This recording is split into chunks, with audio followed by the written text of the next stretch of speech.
PQ.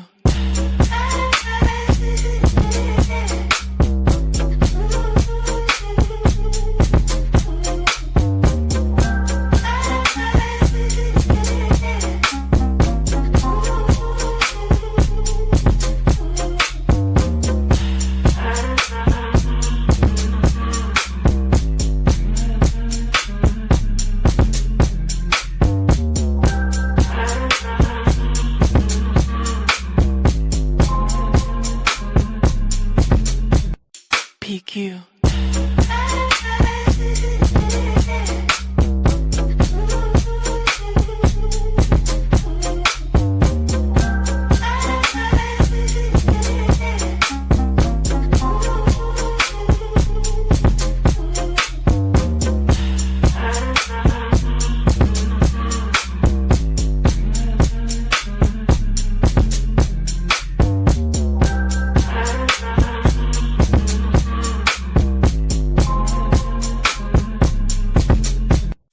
PQ.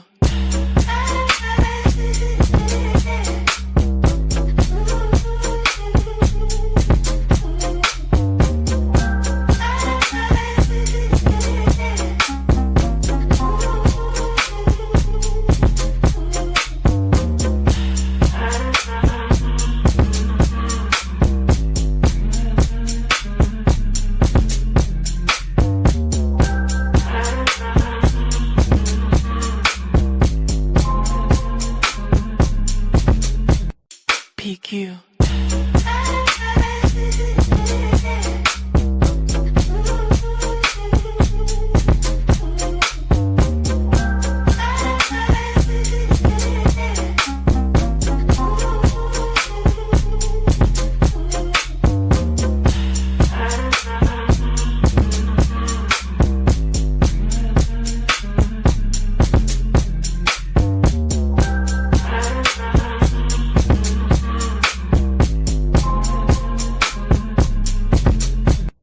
PQ.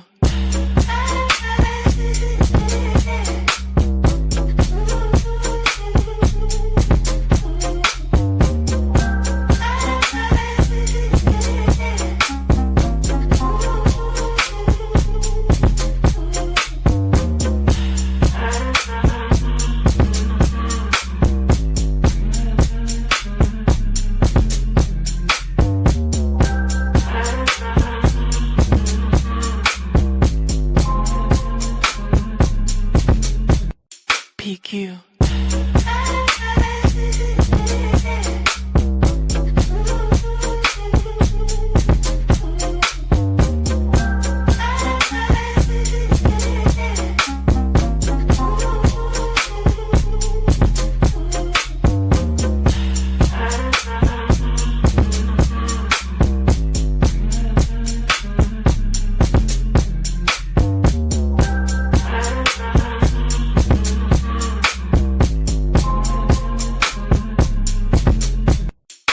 PQ.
As he warned he would do, Stephen A. Smith has responded to the NABJ giving him the Thumbs Down Award.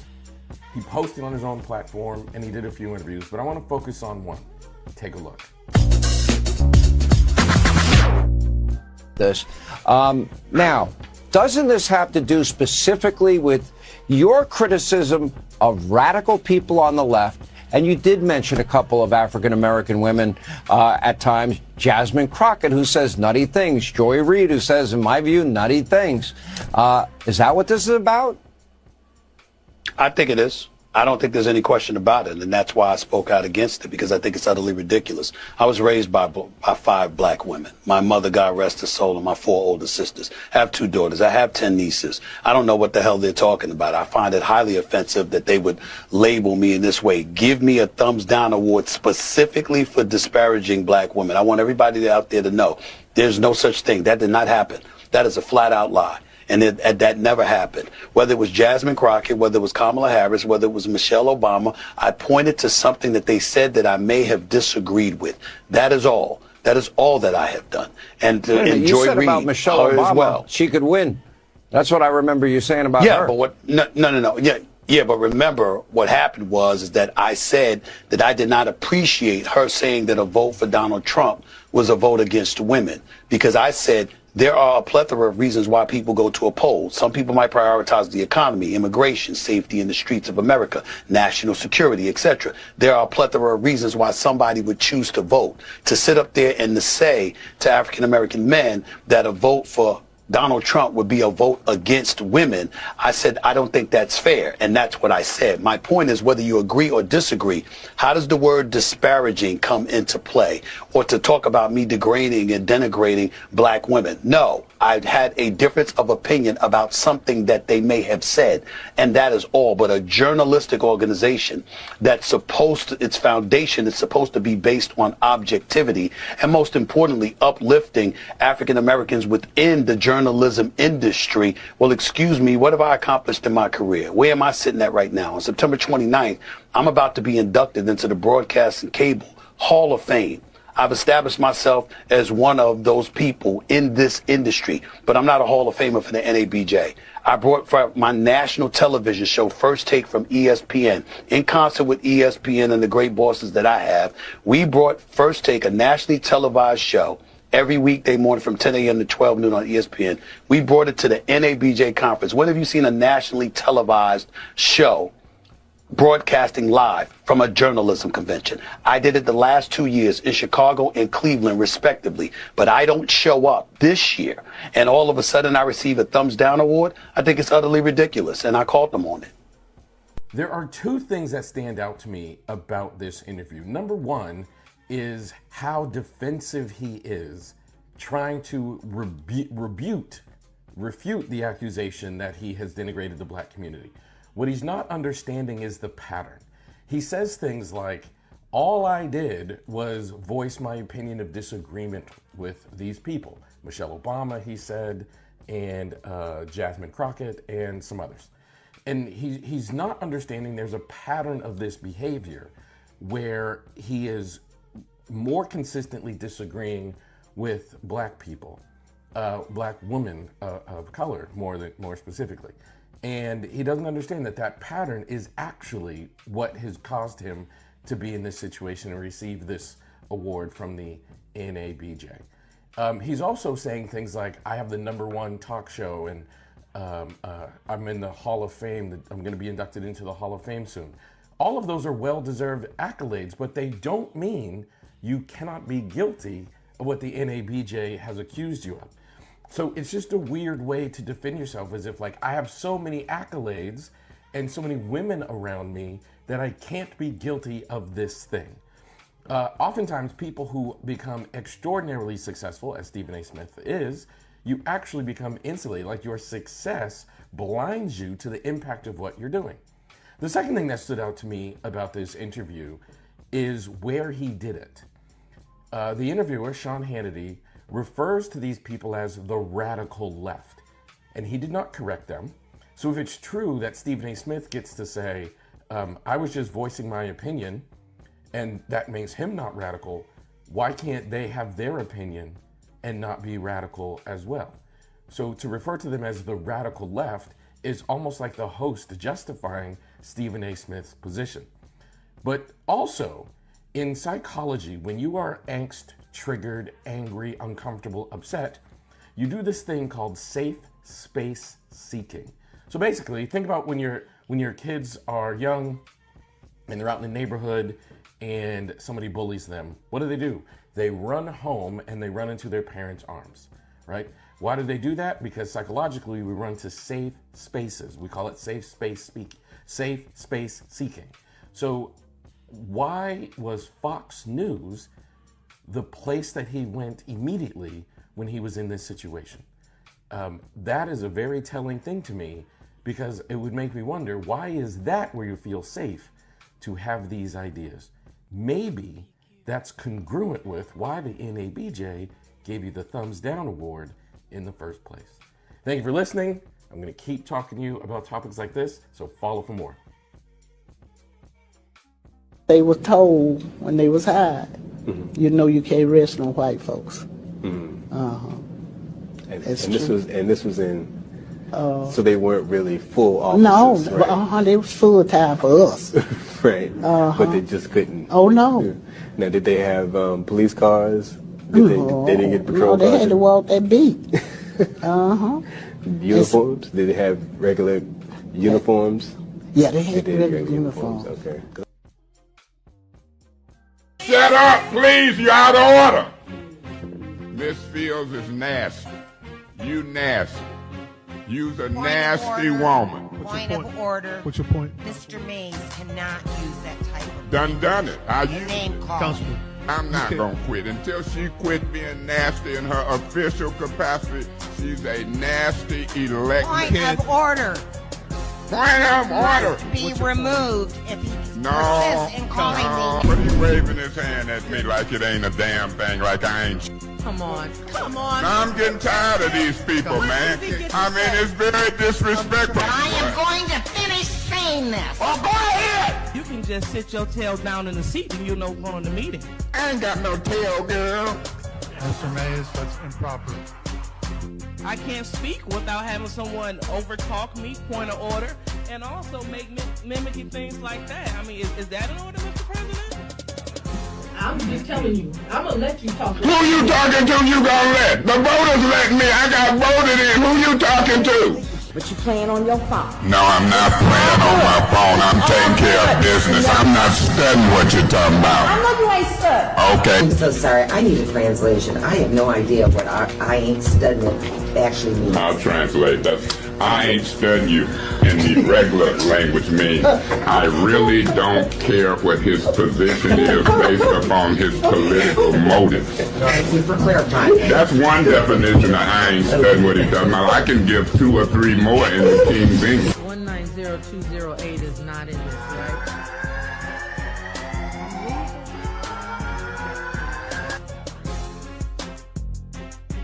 In the middle of a business meeting, usually you gone. So you can come closer and get me, because I came closer when I got you knocked out. And if you want to laugh, here go a clown outfit for you. If you want to put this on and clown, it's ready for you. Because when you clown, I'm a double clown. I want everybody from this day forward to remember when I talk about Kate Fields, I'm reacting to her nastiness. I'm never gonna stop. When I talk about Eva Worthing, who runs with Kate Fields, it's gonna be reacting to their nastiness. Okay, what's your point? Do you know that you speak constantly when others are speaking? That ain't a point of information. You out of order. You're using it to take the flow. You out of order. Can you sit there and be quiet like I did when you spoke? Can you do? You out of order. This is your second warning. Third warning. What you say? Are you gonna scream and yell in my face? Yeah. Yeah, I want to scream and yell. That man was a legend, bro. Yes, Hey, he was. You know what? Let me tell you I was something. repeating everything he was saying. Nat will never let me live this down. So when he was still alive, what it was is that somehow we ended up getting in contact. I ended up getting in contact with him. I got him on his personal cell phone. I called him and I asked him to come on this show, and he agreed. Right. And something that ended up happening where the time conflict, something happened, and it wasn't on him. It was completely on me. And I regret that to this day. Yeah, you a sorry piece of crap of a interviewer. Whoa. Just let Chill me know. out. What the fuck? Chill out. Tell your son how you really feel. No, listen, let's keep that shit to ourselves. Point of order. Welcome to the show. Son, S-U-N, son. Point of order. Welcome to the show. You know why we're here. You know what we're doing here. There's too many topics to cover on my top list of stuff. I need to not address Urban Cast, but I want to talk a little bit about their tactics and how they move, right? And I'm going to tell you why they move that way, right? I want to talk a little bit about Brother Greg's wonderful presentation he put on, just lay out his plan for city council at large, and how Mr. Porter was also extraordinarily poignant in his time that he took to speak. How YSKT did a decent job presentation. You gonna stop playing with me. I just want to thank everybody for all the work they did. He gonna stop playing with me. If you guys are watching from YouTube, go ahead and like and YouTube. Like and subscribe. Hit the thumbs up button and nobody subscribing to your stuff. They're there. And if you're on Facebook and you're watching this, hit the like and share button. Send this to somebody that needs to be aware of what's going on in the city of Alexandria. I know you guys probably like, why are you guys always talking about the city of Alexandria? Because you guys live there, right? And nobody else is having these conversations. We get on live and talk about people all up under their clothes. Spitting all on the camera. Just blowing your bad breath into the phone. Just all that. Just people exposing people and overgrown people talking about paperwork and all. I'm like, what the hell is really going on in the world? Fights back and forth, every weekend. This is crazy stuff. Yeah, we got so much going on. It's too much going on in this nation and in this area that we need to be more attuned to and paying attention more to. You guys, if we keep on, let me say this. If we don't get our S together, you guys, we're going to fall back the way we was before. We have an opportunity to make Alexandria a city that sits on the hill by bringing in things, people, businesses, activities that everybody can enjoy, not just a select few. Everybody can enjoy. Until we get to the point of doing all that and taking care of the infrastructure, just like Mr. Scott said, and making sure we have safe streets, until we do that, we are going to be falling backwards. And I'm so happy that I'm noticing that a lot of people are paying attention. And I'm glad to see a lot of people starting to speak up. A lot of people are tired.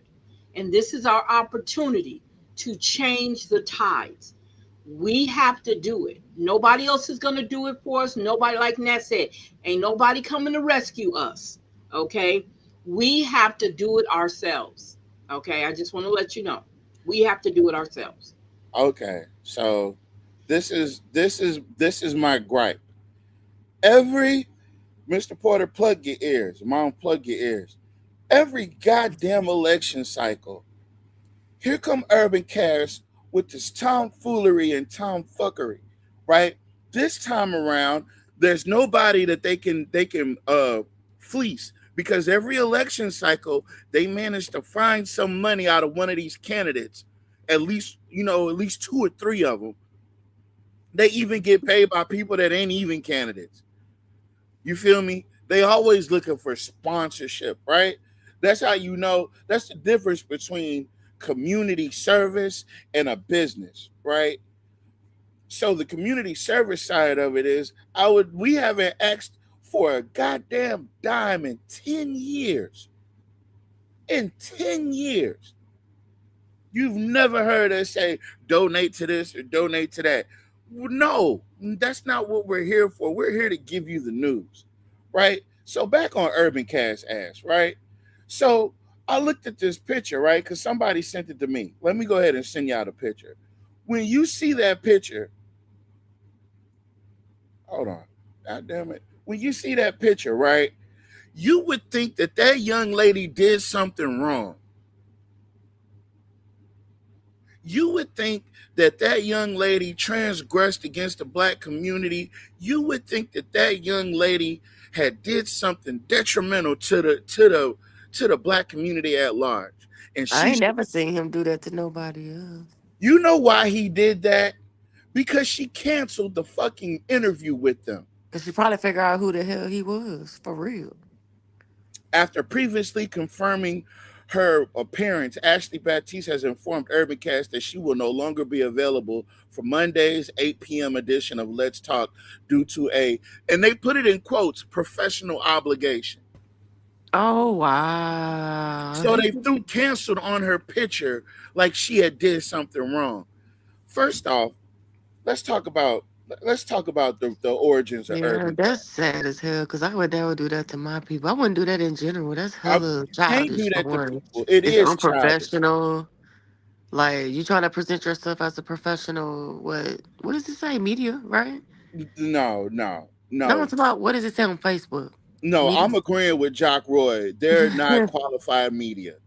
He said he only speaks to real media and he only answers to real media. So here's the problem. Oh, well, he only answered to Stephen Maxwell. Well, that's true. So this post was 3 days ago, right? So a day ago, which was yesterday, they go and make this long ass post. Long ChatGPT post.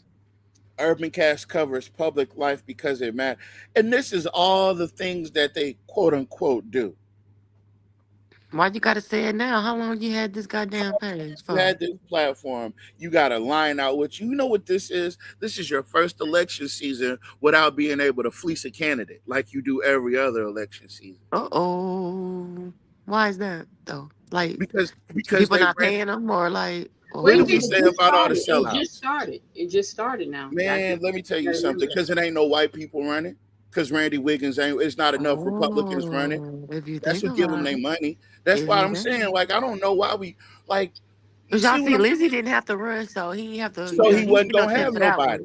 Yeah. He didn't get no check for that one, but he could get a check for Villard. It's just No, he can't get a check. You know what?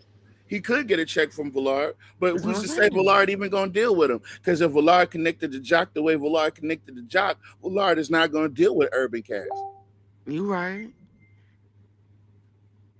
You know why? Because Jock doesn't think Urbancast is legit. So this is the first. So it's just gonna be Stephen Maxwell. It's gonna be Stephen Maxwell. Yeah. This is gonna be the first election cycle where they don't have any candidate to push. Now that's interesting. And now all of a sudden they want to be fair and impartial. But why you can't just do it for free? I mean, I don't even know why. We do it for free. No, dude. We all do it for free. Look, yeah, we all do it for free. We're not a business. They're a business. Right. Oh, that's the difference. Oh, dang. I don't know. I'm just saying that. Well, if you're, but this is the thing though. If you're receiving any kind of transactions, that's the type of stuff you have to put on your taxes. That's right. You know, it's like a side job. Let me tell you something. Them boys wanted to get in politics so bad. They was trying to hold people up and hold people hostage at people's house to try to demand money from them for their campaign.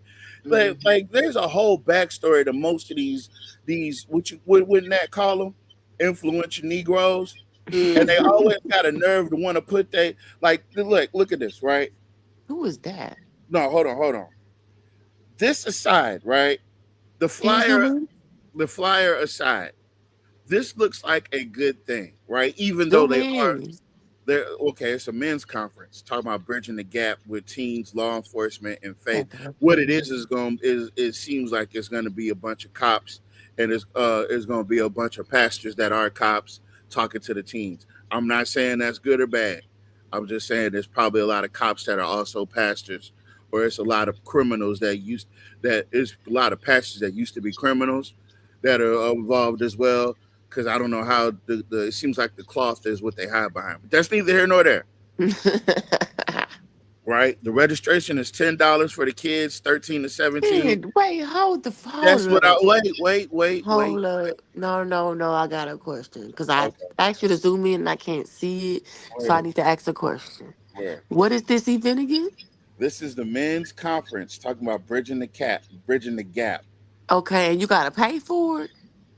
Listen. Wait. But when is it? It's got absolutely okay. First off, it's Monday or Saturday, September 12th. First off, this has zero to do with Urbancast, right?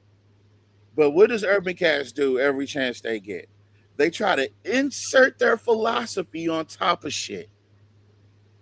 That's what these little jabs He just needs something to write about. He just be probably sitting there at that computer with his legs crossed and just got his hand on his chin and just thinking of the next plan. He ain't got nothing to do. Behind every arrest, every victim, and every headline are families and communities dealing with the consequences. Now, mind you, right? Whether this is Jack Kenton, the former president of the NAACP, who used them to hit a lick on the Power Coalition, sue me for slander if you think I'm lying. Or whether it's Steve Shark, who was the president of the DPEC. Has anybody heard anything from the DPEC this election cycle about any endorsements, about any engagement with the community? Nope. Wait a minute. Urbancast says they're the people's, what did he say? The people's platform. Oh, yeah, they're rebranding. They're in the middle of rebranding. Oh, okay. Yeah, they went from being involved in it all to being the people's platform. Horse shit. PPP.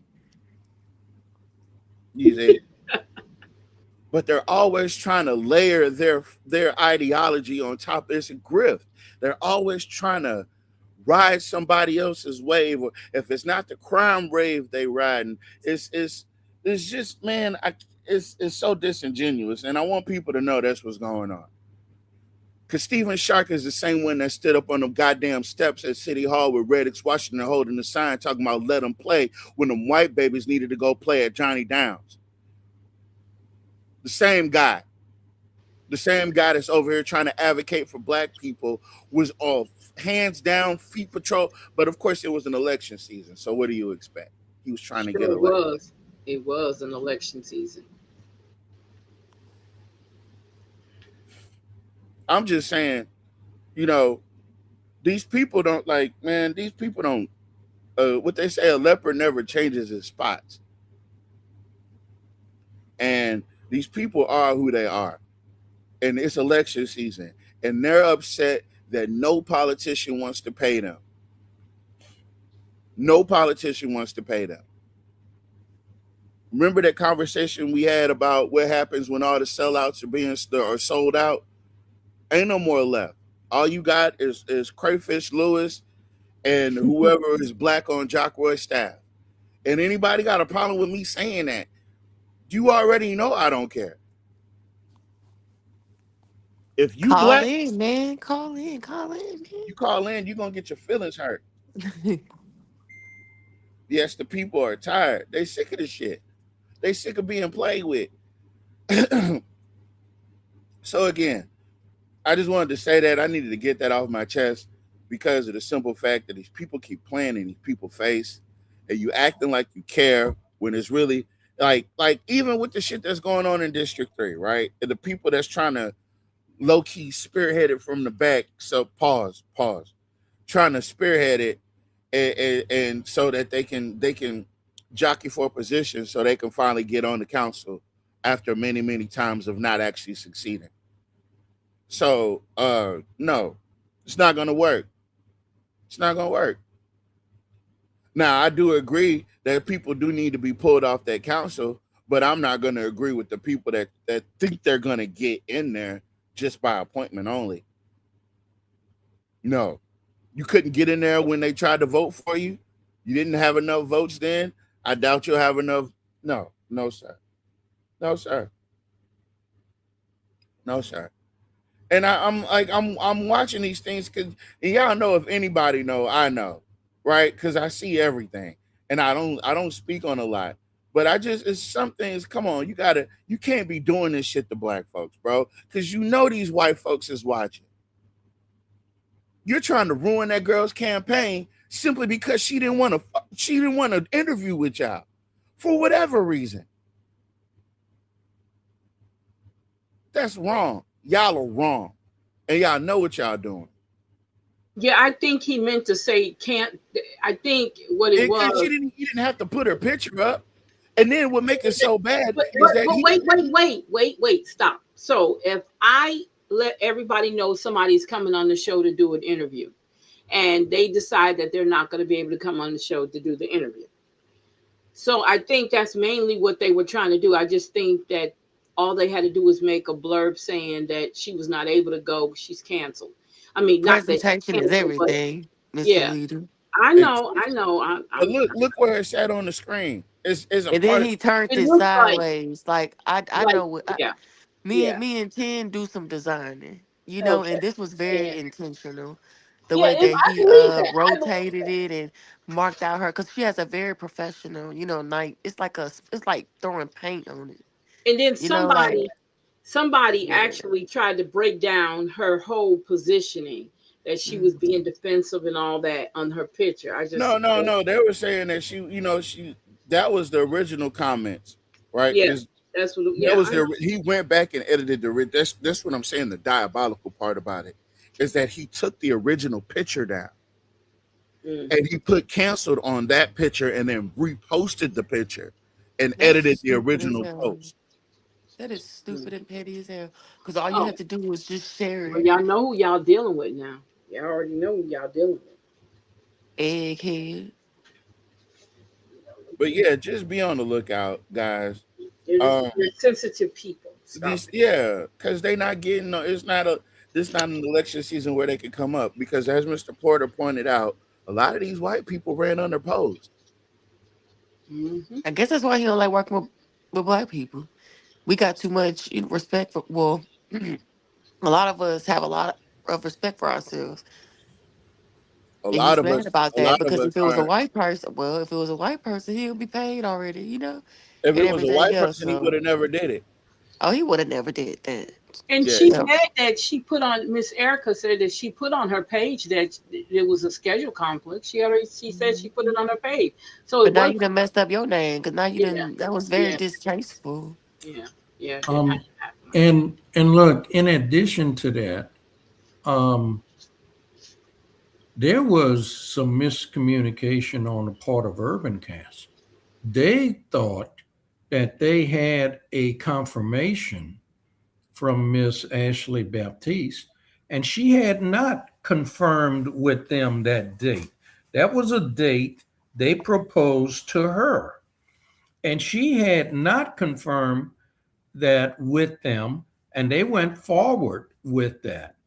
And one of the reasons why, she did have a previous commitment, and she's actually out of town, and she did not commit to that day and that time, and she offered an alternate day and time, but you didn't hear that from UrbanCast, and so they went there and they blasted her like that. But yeah, that's so he's not. They are not telling the entire story from their end. But in their minds, Mr. Porter, a lot of things that they say, it seems like they get that straight out their head. They don't do no research. They just bring it out. And it's just weird how we can hear a story and then they do the story and it's a whole different version of the story. So sometimes I'm wondering if it's the spin that it's that Jack Hinton, Stephen Shark. I've got to posit. Mind you, Stephen Shark is a member of the DPEC. Am I correct? Yes. that he's an elected official. I even know nobody voted for him, and he just took a vacant seat. He is an elected official for now, right? And the DPEC, Mr. Porter, could you please bring people up to speed on what the responsibilities of the Democratic Party Executive Committee is for Rapides Parish? Their mission is very simple. It's to elect Democratic candidates to office in Rapides Parish. Clear, straightforward, very simple. Elect Democratic candidates to office in Rapides Parish. That's it. That's all. So when they tell you stuff like we're not Democrat, we're not Republican, and it's literally Jack and Stephen Shark, literally. It's just them two working on UrbanCast. And Stephen Shark has an elected official, has an obligation. Come on, man. But then again, some people just say, you know what they call him, a dino, Democratic name only. That's right. Yeah.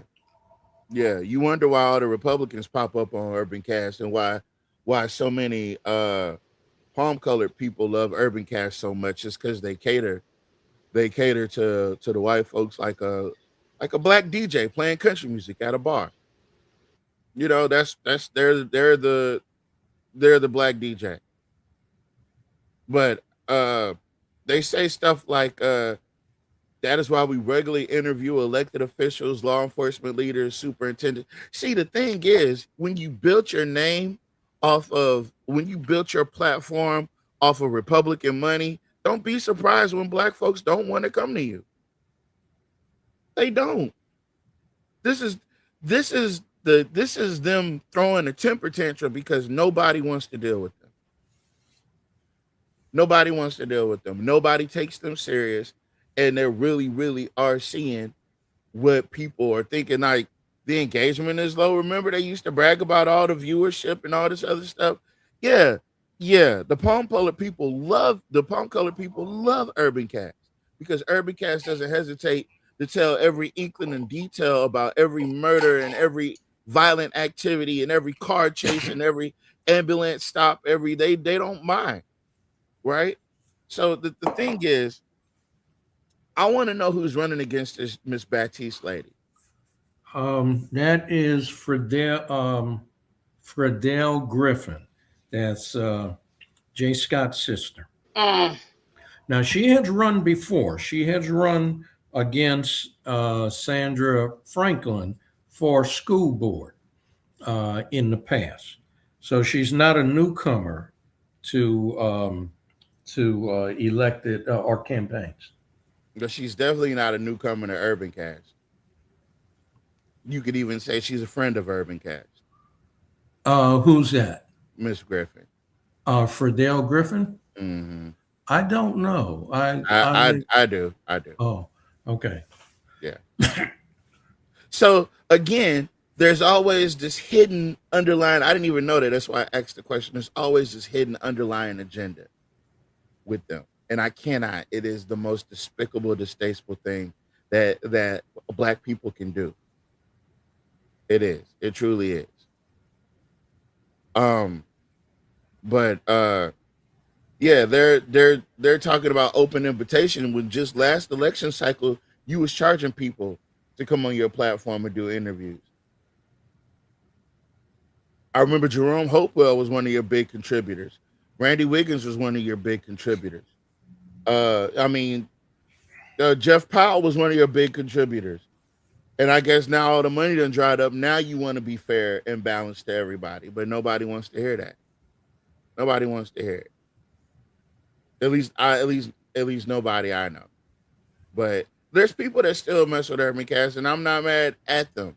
I just hate the way that they go about doing shit because you really do. You do low key try to disparage people, and you do try to get your lick back on people that don't want to deal with you, or just have a scheduling conflict. Even in this case, where it's literally them not telling the whole story. But that's, I don't even want to get off into that too far. But I think that's enough. Like the black guy at the chicken cookout in South Carolina. Yeah. I wanted to upload that video so bad. That man with that giant chicken fryer, and he had all them white folks around him, and they talking about drop that chicken. And I was thinking to myself, is this a bunch of white people yelling at a black man to fry chicken? And it was. It absolutely was. It was. It was. I don't like how you said drop chicken because it's kind of like hanging somebody. Yeah, drop that chicken. And they did. They yelled at him to fry that chicken. And it was hella uncomfortable. I got to switch subjects. But before I do that, let me get over here. You blaming the race riots on the union? That's what you're trying to say? I'm saying it worked for the Packers would none of us be eating. Look at these folks here. You see what I'm seeing? Yeah, I see them. No, you don't see nothing, nigga. You don't even see how grateful they is when they come up to this table for this little bit of food. When they smile and thank the good Lord for it. Look, Heavy, we're all grateful for it. Maybe it's time the Packers did do something for us. But it wasn't the Packers that tried to give us raises so as we could live halfway decent. That was the union. If the Packers paid us what we deserve, we wouldn't need no handouts. Wouldn't have to live from week to week. You don't know who your friends are. I know what the hell a friend is, nigga. It's when somebody comes to your side when you're down and out, when everybody else don't give a good damn for you. Just go on working. Don't care whether you're living or dead. Like some old dish rag thrown into a corner. If nothing else, this ride is making folks appreciate the Packers. But you trying to tell us you sold out, ain't you, Heavy? I ain't sold out to nobody. I just know which side my damn bread is buttered on. No, you sold out. And you gonna let the Packers make you a nigger again. Well, I'm sorry, y'all, but I didn't ride that boxcar all the way up here to be the same as I left. I was nothing when I come up here. But I ain't gonna stay nothing. But that's what the Packers want from me. Get a nigga some food. Watch him kiss your feet for the rest of his life. Or you can do what you want with him. Now, he ain't gonna bat an eyeball. Give him a job. Give him a job. And it don't matter what you pay him. See? You know, watch him grin. Yeah. Nigga! Forgot where you come from. No. I'm remembering.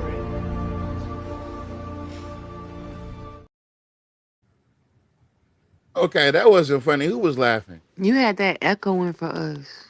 That was probably, yeah, that was funny to me. I'm sorry. It was That's funny. not funny. That man was telling, you know what? He was just trying to make a point that the union had to come in. So if the Packers were so good to them, why weren't they getting paid what they were worth? Basically, calling them Packers. I think they meant Packers. No. Packers are those are the people who own the company. The Packers.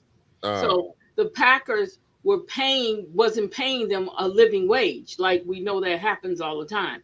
And the union stepped in, and for a long time they wouldn't let black people get in the union. Union was not. They had to fight to get into the union. So they fought to get into the union. Now they get decent wages, and that's what the young guy was trying to tell the old man. Old man said they give us some food. Remember what y'all say, the corn whiskey and the pine straws? That's basically what he was saying. I'm just saying that's what made me laugh. And I got pine wood flows.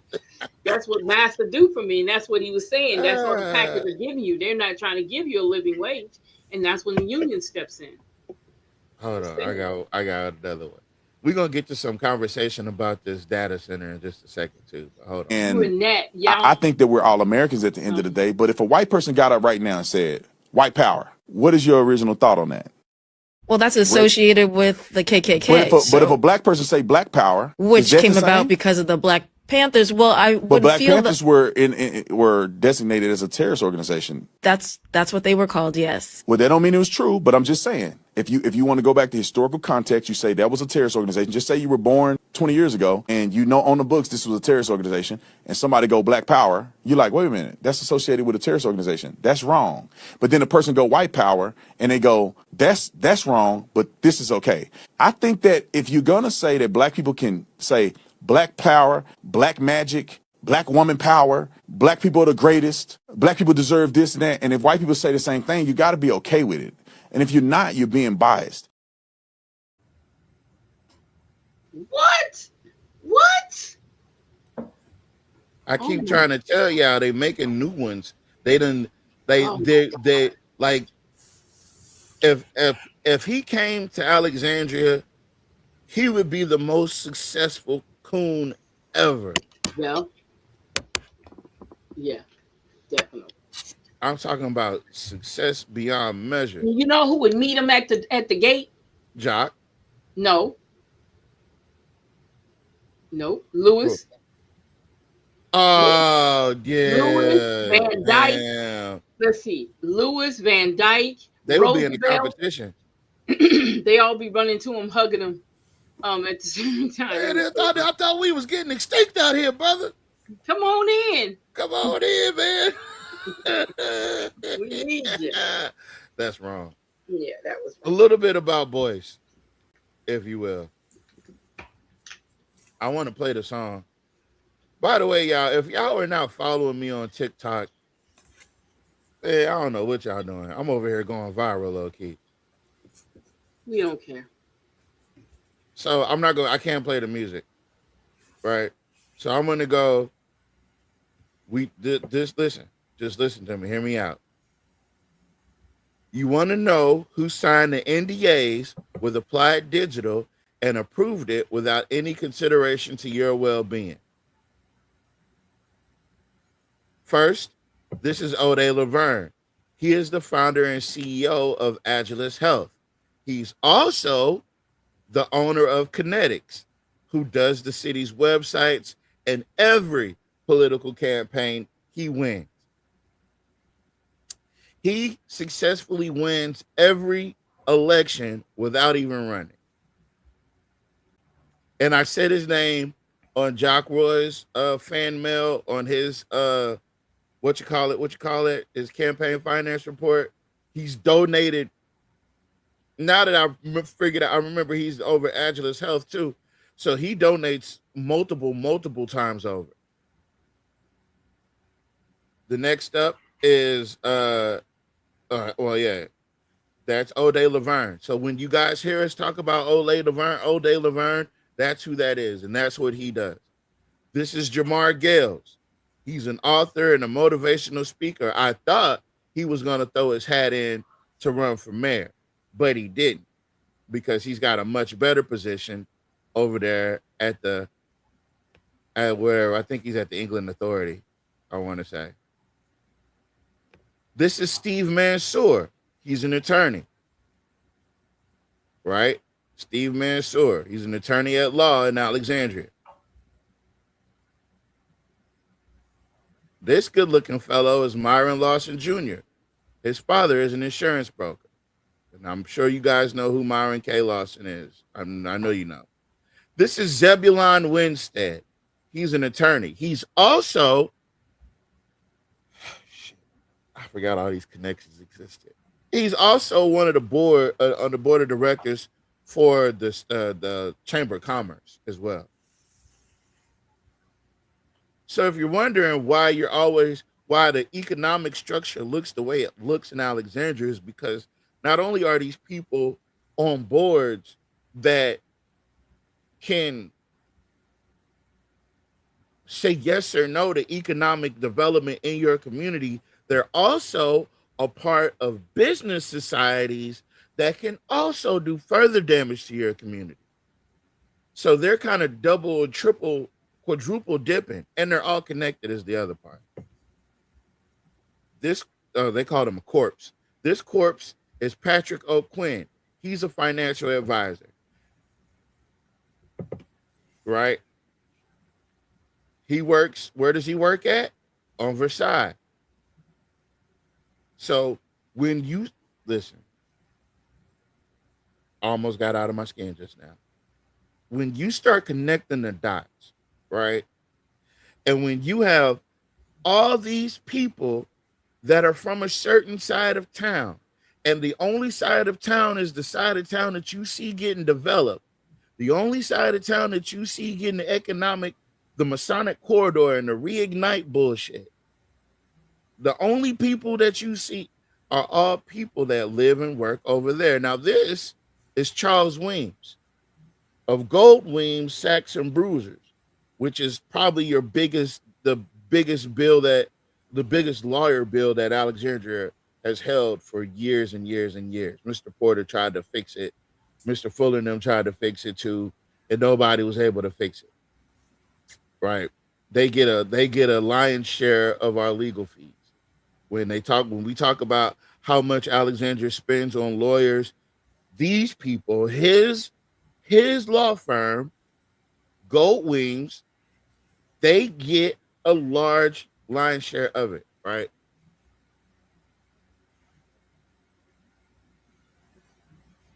Now, this sketchy looking fellow, it says that on the screen, I'm just reading it, is Dr. Joshua Joydera Sr. He's a pastor. Now, you want to know how this guy and this guy, hold on. This guy, I can't, there. Wait. I got to go back. There we go. I caught it. That guy and this guy are connected because, hold on. This guy's son works for this guy at his law firm.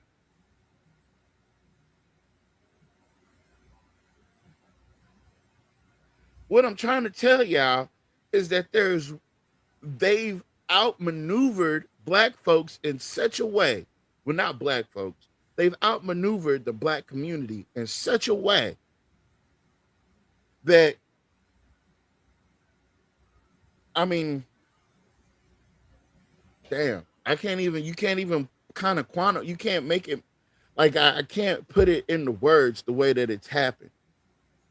The way that it's happened is that they're always going to have somebody in an important place that's going to always be able to outmaneuver our best efforts.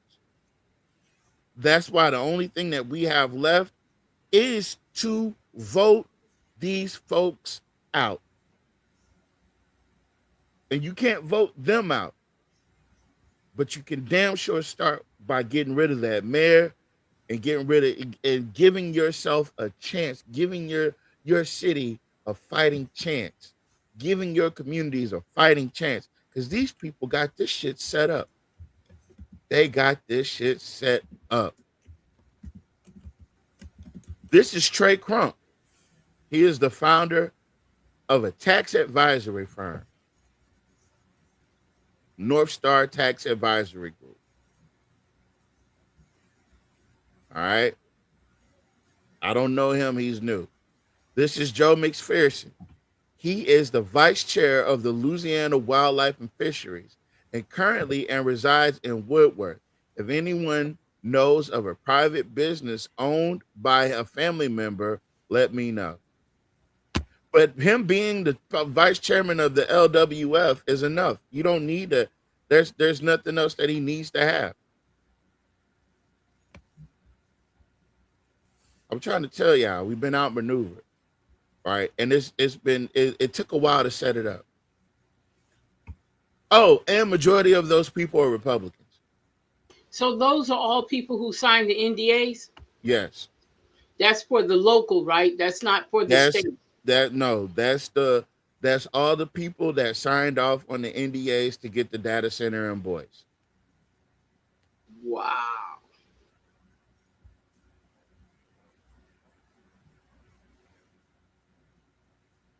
I'm trying to tell you. Okay, can I say something real quick? So,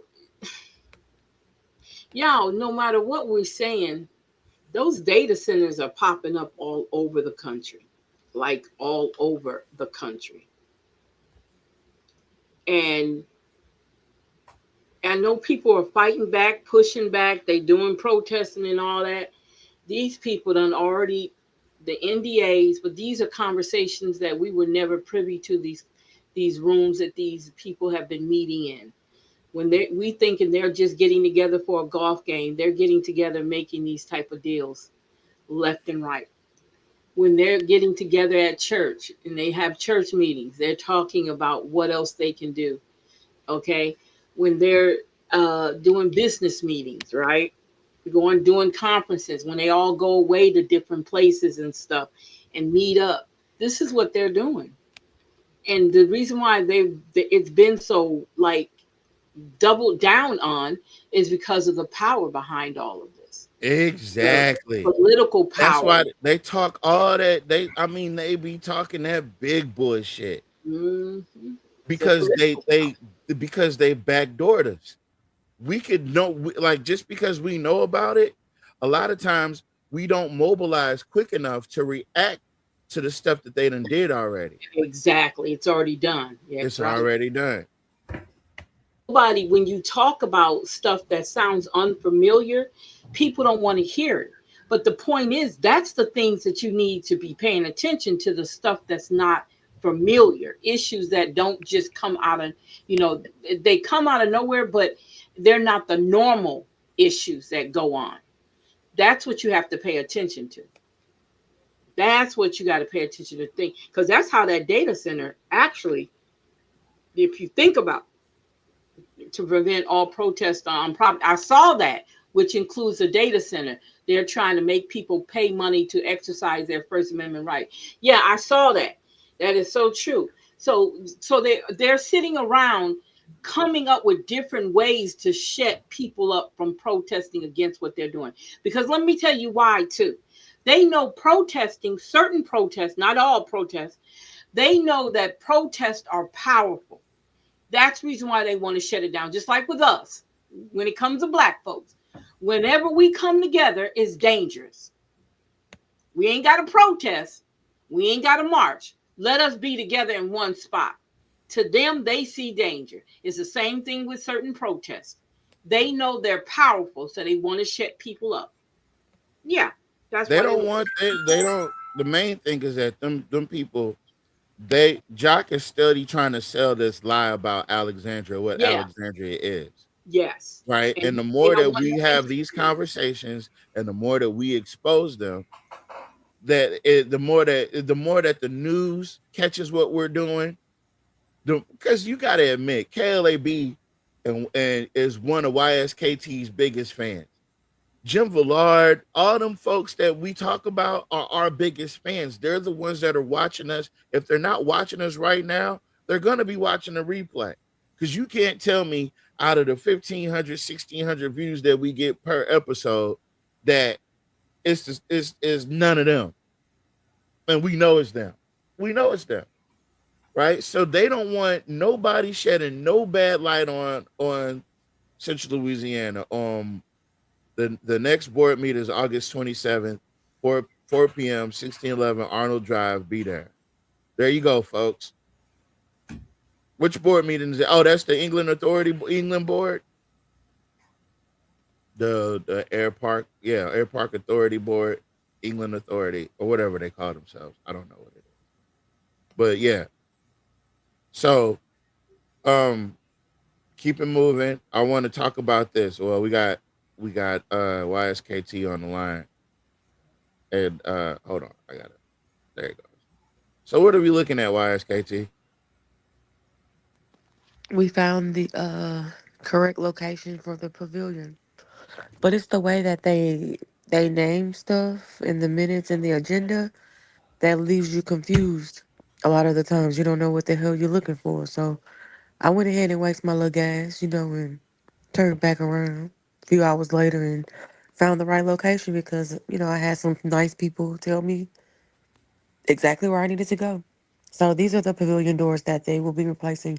They never said how many or anything like that, but I'll backtrack and look at the minutes and see if I can find the info packet regarding it. But all I saw was the amount. And it's about 8 doors. I don't know the issue. I don't know anything like that. Missing the parachute, no. What if there's nothing wrong with them doors? Man. Nah, we ain't gonna do that to Peabody, though. We ain't gonna do that to them, though. Because I'm not gonna do that to them because they ain't lying about that. No. I'm saying that the reason that those doors are closed is because they didn't want folks using that facility. and that there's actually nothing physically wrong with those doors. But they do need to be replaced. But I was thinking about that because of the price that they quoted. Now, $120,000 for 8 doors, 8 garage doors, basically. It seems like it's not enough. And as Nat said, that's all we get. Because meanwhile, That was one of those bags. they want them votes bad. Hey, that's gonna cost them a lot more than $120,000. I promise you that. And it's not that's not even gonna work. Doing this is not gonna save Jock's election. These people are upset with Jock. White and black people are pissed off with Jock. White and black people. I've never seen nothing like it. But it's because it's been the same thing over and over and over again. That's why nothing's changed. Nothing's changed. Greg said they might fix some of them and then leave it closed. Yeah, they just might. You know what? And put that time limit on how long you can be in there. Oh, they're definitely gonna do that. And then close it completely down like they did the community centers. Let me ask y'all something. Hey, Mr. Porter, I got a question for y'all. Right. So are all the community centers open or just certain ones? Are they all open to the public?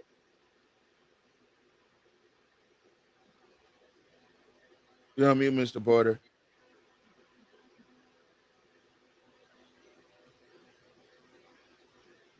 Repeat the question for me. Repeat it, please. Okay, I was asking, is all the community centers open or just certain ones? Just certain ones. Not all of them are open. And why is okay? Well, because like the one in the Sonia quarters, the Morton Center, I believe that one's still closed. Of course, the one further down near Pineville Expressway, that one's closed. Let me see, what other one? I think the Bolton Community Center, is it still open? Anyone knows? I hadn't passed there in a while. Yeah, I think it is because I think it's just not utilized. Okay. And let's see where the other one. I believe the one off of Willow Glen, the MLK one, I think it's still open and functioning. I don't know how many events they have there. Ms. Velma may know if that one's still up and operating. But yeah, not all of them are open. So that's one thing. And Tavares, let me add something to the pavilion doors. Those doors, the railings where you roll a door up and it goes up like a garage door, but it's on rails. Mm-hmm. Those railings, I know 6 years ago, were damaged and rusted and in poor condition. You couldn't get the doors up, or if you did force them up, you couldn't get them down. I also remember at one time, I don't know if you had to pay for the use of the pavilion, but you did have to reserve it.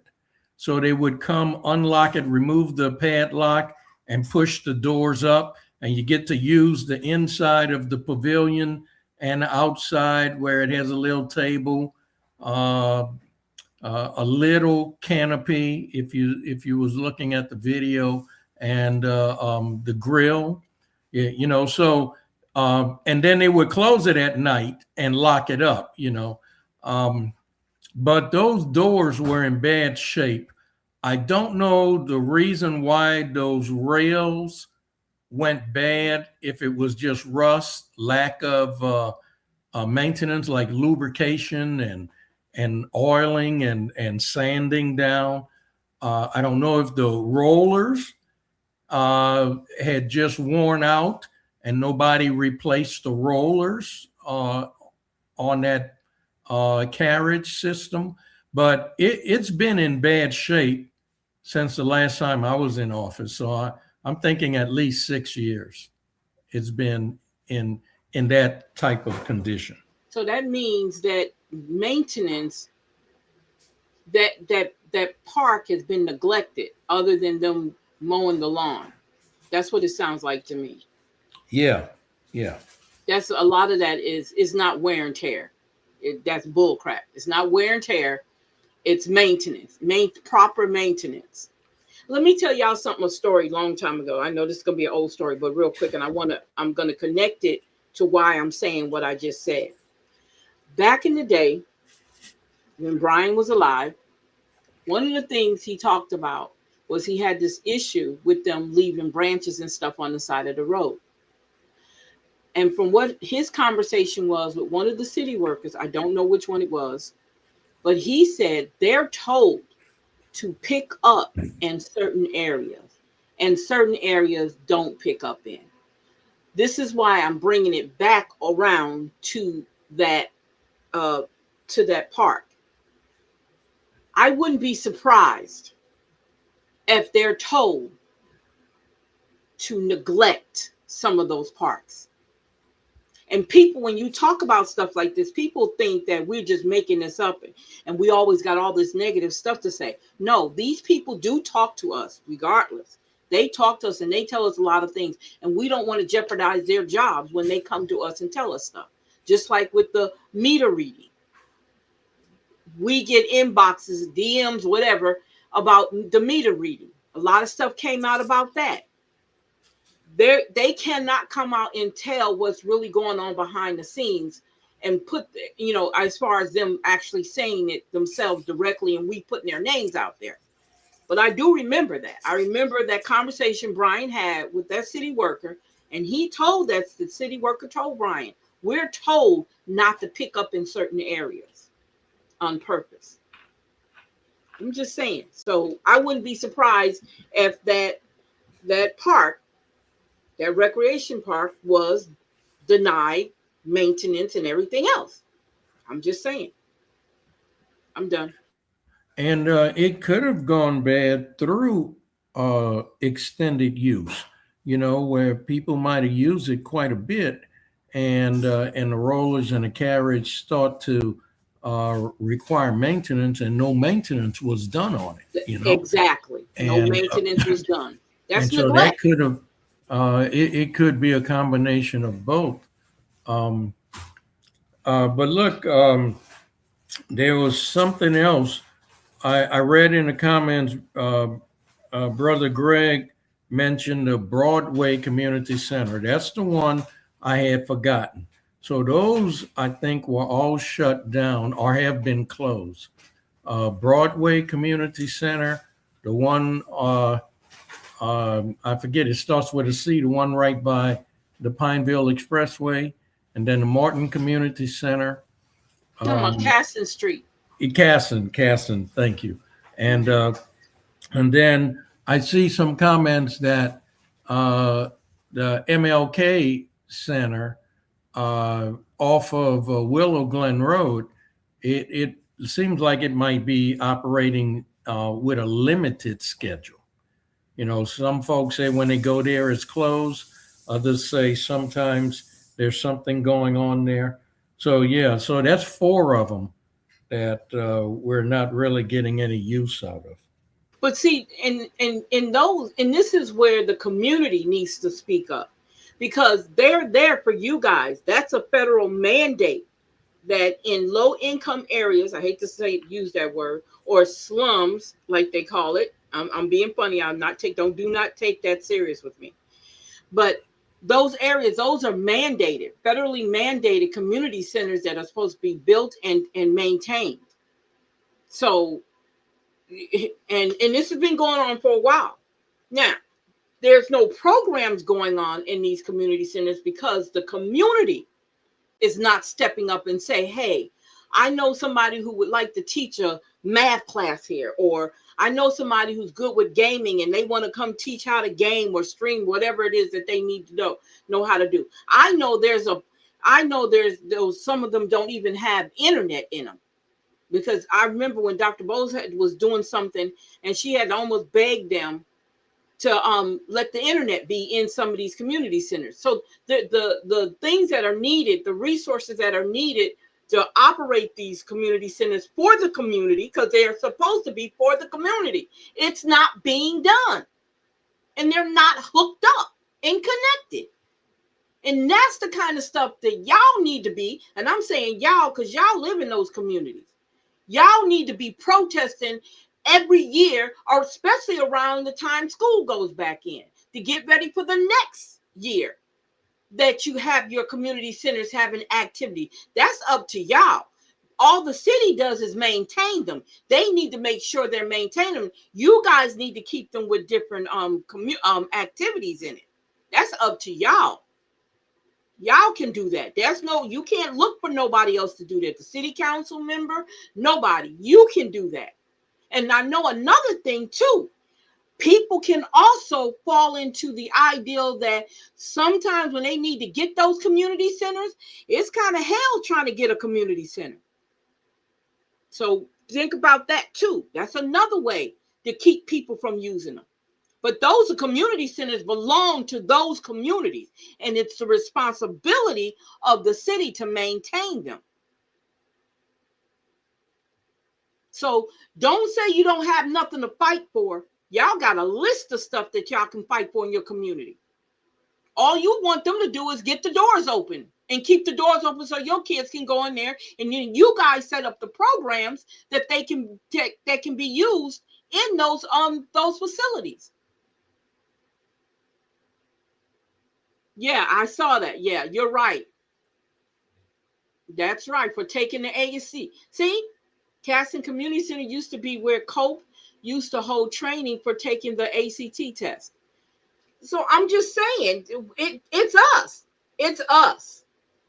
Our community centers should have something going on at least 3 to 4 times a week for our kids during the summertime and during school. Them doors shouldn't be closed. It should be something going on all the time.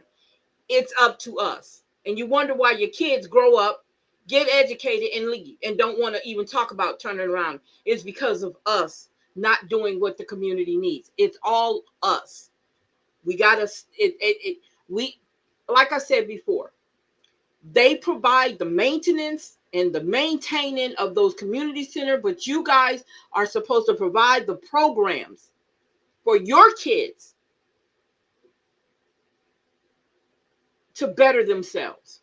There's all kinds of classes that could be given in that community center. Cooking classes, sewing classes, life skills classes, conflict resolution classes, emotional intelligence classes, coaching for kids. When I say coaching, I'm talking about life coaching for children, for teens, youth programs,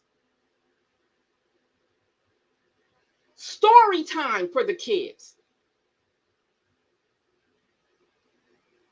I'm telling you, these things are for you guys. You guys can do that.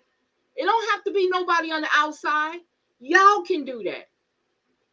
But you got to have the resources to do it with.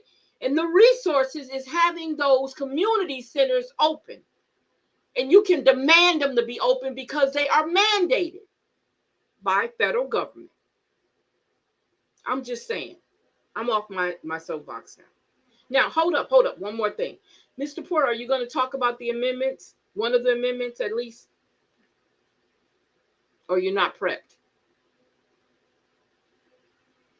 What happened? You moved us all down? No, you were on your soapbox, so everybody was kind of giving you space. Oh, okay. Look, not tonight. I just went over all 10 of them. I need to do a deep dive into each one. I kind of figured that. Okay, I'm sorry. I was jumping the gun. I kind of figured that because I started going through them, and I was like, oh, yeah, no, we're not going to be able to just explain all this. No, look, that's why I was suggesting maybe we do one a week, and I'll work on the first one so that maybe we could do it Tuesday night. Next Thursday. I mean, it's coming Thursday. Oh, Thursday? Yeah. If you want. Okay, I'll see how far I get. Yeah, if you get far enough on Thursday, Okay. We can do it, but if not, we'll just do it Tuesday. Okay. All right. Yeah. So, but here's the thing: those 10, as you saw, Tavares, when you read through them, there's the first thing that struck me. There's a lot missing. So right away, I recognize I'm going to have to go back to the Constitution to see what it's amending, what it read previous to this proposed amendment, and try to figure out exactly what they're looking to accomplish. Because we know it's going to affect or benefit a small subset of the population. And so it's those persons who had lobbyists who went to the state legislature and encouraged them to draft these particular amendments. They are convoluted, so you have to stretch them out and be able to read what's in between those confines. It's also intentionally, I don't want to say misleading, but intentionally, I'm coming up with negative words. I was about to say deceptive, but it's hard to understand exactly what they're trying to do and why they're trying to do it. And whenever I read something like that, where it's not clear, readily clear, you can read it and understand, oh, this is what this is about. This is the group of people it's targeting to help. This is the problem it's trying to eliminate. When I can't get that from reading it, then that lets me know they're up to no good. They're trying to pull the wool over the citizens' eyes for something, and we're going to see what it is they're trying to hide like that. So it's going to take some digging on all 10 of them. So I'll see how far I can get for Thursday. Okay. That's fine by me. I see Nat came in. Nat, what's going on, baby Bubba? Everything okay. Everything okay. I was at that Samtown Woodside community meeting yesterday. They said the period trying to get them people beat down. It's a sad occasion. It's a sad occasion. People have concerns in that area of town, and they're older people, and I understood every one of those concerns.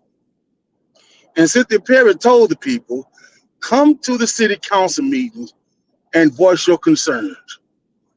Wait a minute, Cynthia, it don't work like that. Because we only got 3 minutes to talk. And if it's not on the agenda, then it's not germane. Why are you telling people to come up there and voice your concerns? You see how that's misleading? And then she go get the people done like Mr. Cornelius White. Because Cynthia Perry told him to come up there and voice her concern. Yeah, it's misleading and it's disheartening. To say, come voice your concerns at the city council meeting. No, we don't have to go to the city council meetings when you are here right now. You're supposed to fight for the people. You're supposed to fight for the people who got out of their bed and cast their vote for you to represent them. And if you're not doing that, and if I and the people got to come up there to voice concerns, why do we have you up there? Why? Well, we don't have to go to the city council meeting and look, it got to be Tavares. She's not telling the people that it has to be on the agenda. You see, that ain't right. She need to tell people it has to be on the agenda. Because if they ain't on the agenda, they can't talk about it. And you remember what Jack Roy told her?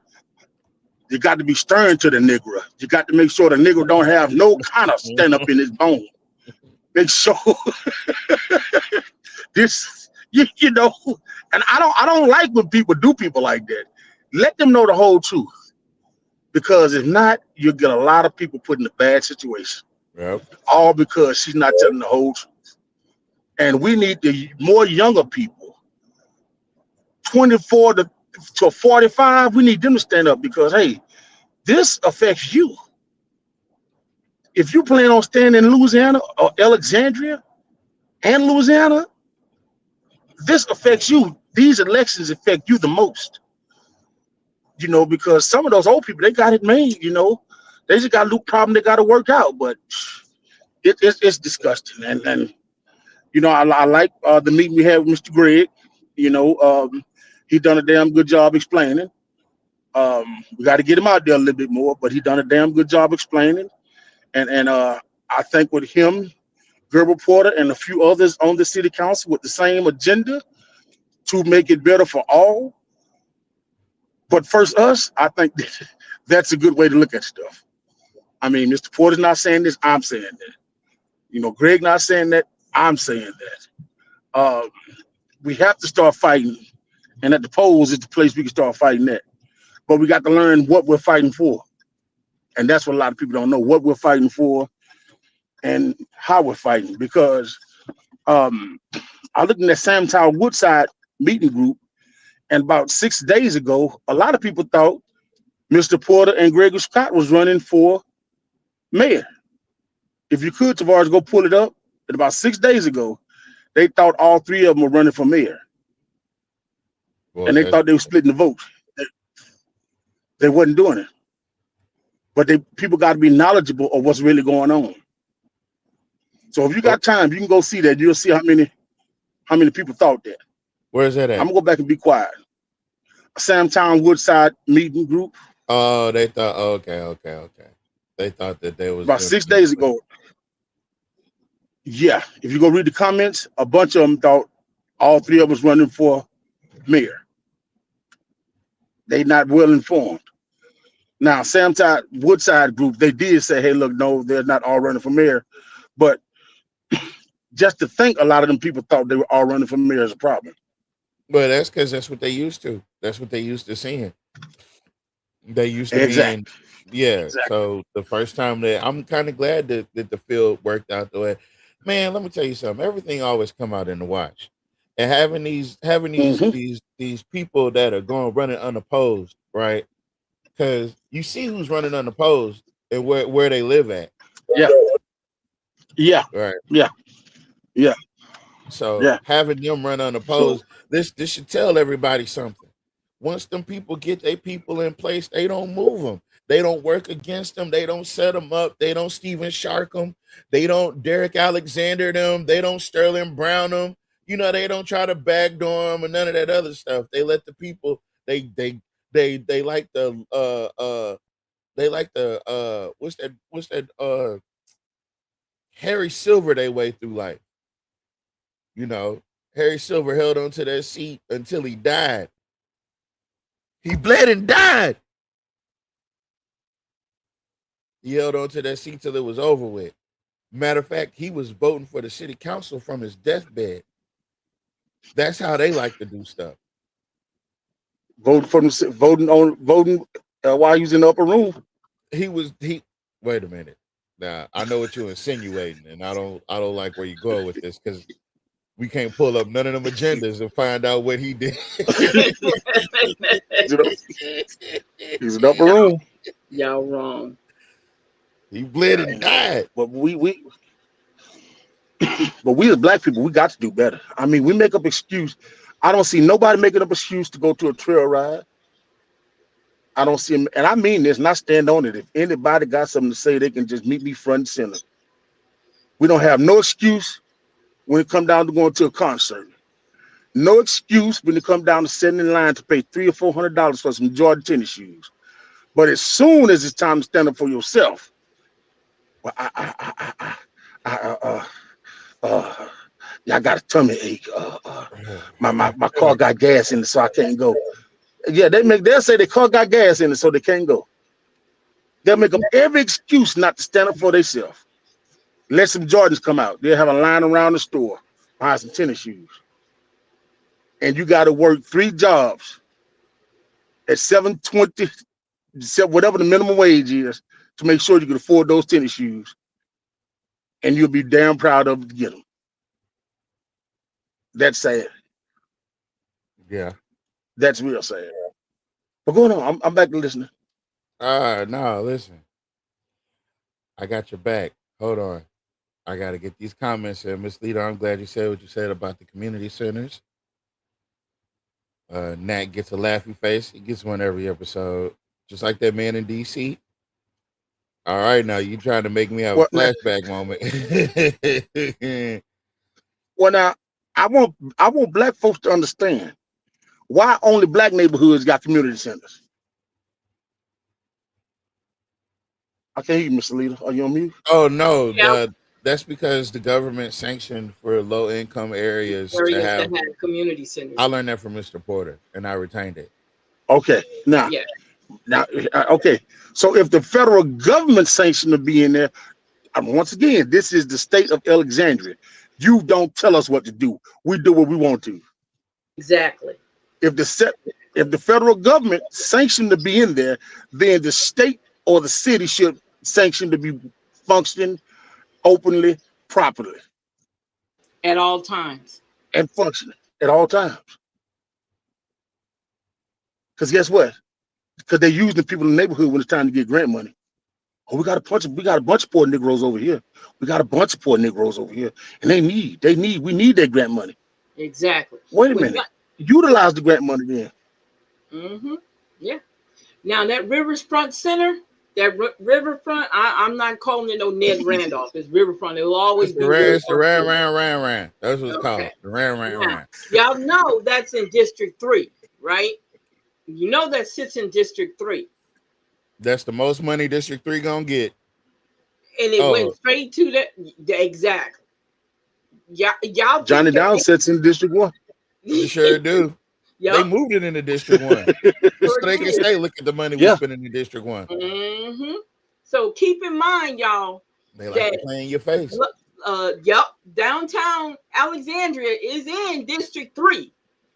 You look at downtown Alexandria and then look at where you at. I just want to let y'all know, because the grant money don't come down to District 3 in the end that it needs to be in. But that Randolph Center, now, that Riverfront, I said it, damn, I'm sorry, I didn't mean to. That Riverfront Center, go up in there and see what them people up in there do. Go in there and see if you can go in there first. Yes, see if you can get in there.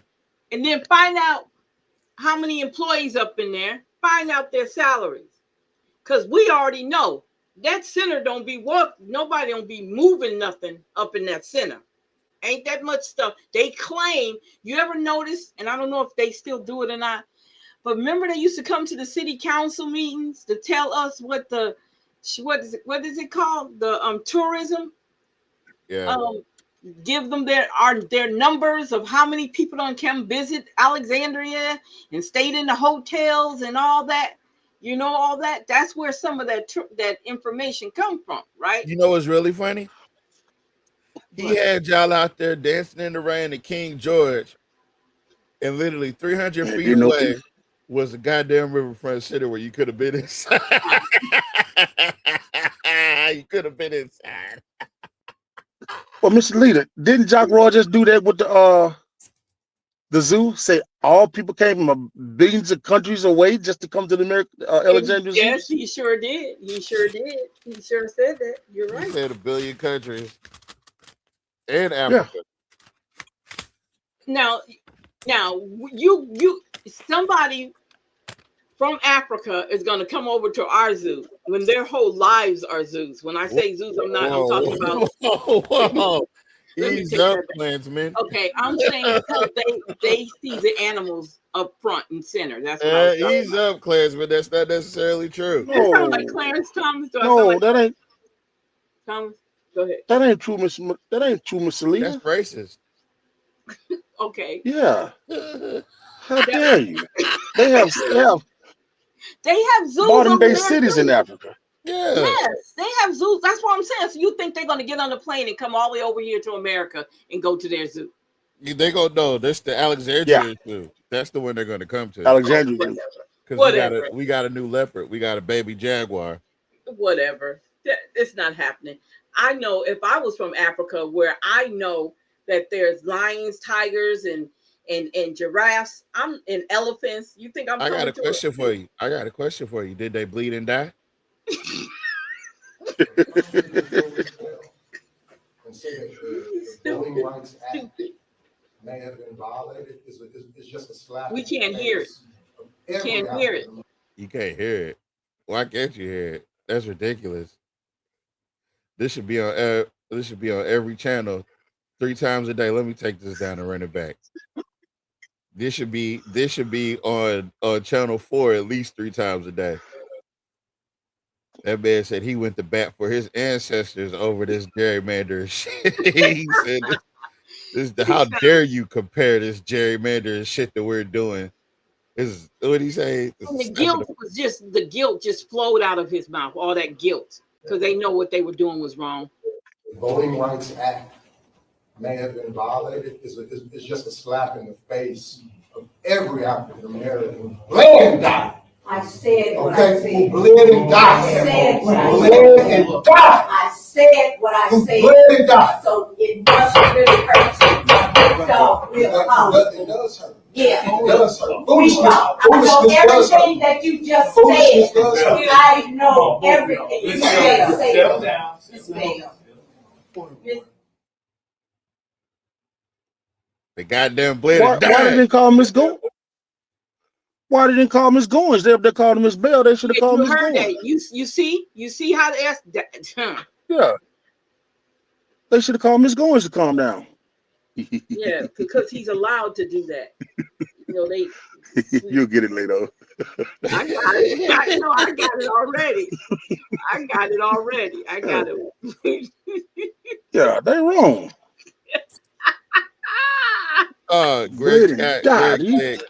Greg said they put a slide in Cheatham Park and painted the basketball court. What more do y'all want? Yeah. Oh, he was speaking of the animals coming from other countries. That's a little racist. That's a little racist. Those poor animals depressed at the zoo. They need to be released back to the Yeah, Miss Linda did. She told his ass up. I said what I said. Oh, geez, that was funny. I'm trying to tell y'all, we I don't know if y'all know how much trouble we done caused. Good trouble. Mm-hmm. And we was at the table, so she was on the menu. Yeah. Yep. But she ate him up. That's what happened. Yeah, he ended up not knowing. He walked right into that one. Yeah, he walked into that one. Yeah, I'm just well, know. Go ahead. Well, they have a tendency to do that because you remember when we got they let Gary Johnson take over the utility meeting because they figured that he can control black people, and he oh yeah, I'm gonna take it over. I'm gonna teach these Negroes. Nigga, please, you don't scare nobody. But that's what they do, Get him, Johnson. Get him. Sick him. I mean, it's just so much I can say about this.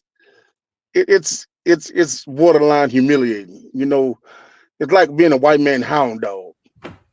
Exactly. And you attack the black people for the white man, and you're gonna get scraps just what the dog eats. That's exactly what you're gonna get. You're gonna get scraps. Yep. You're not gonna get no steak. You're gonna get weenies.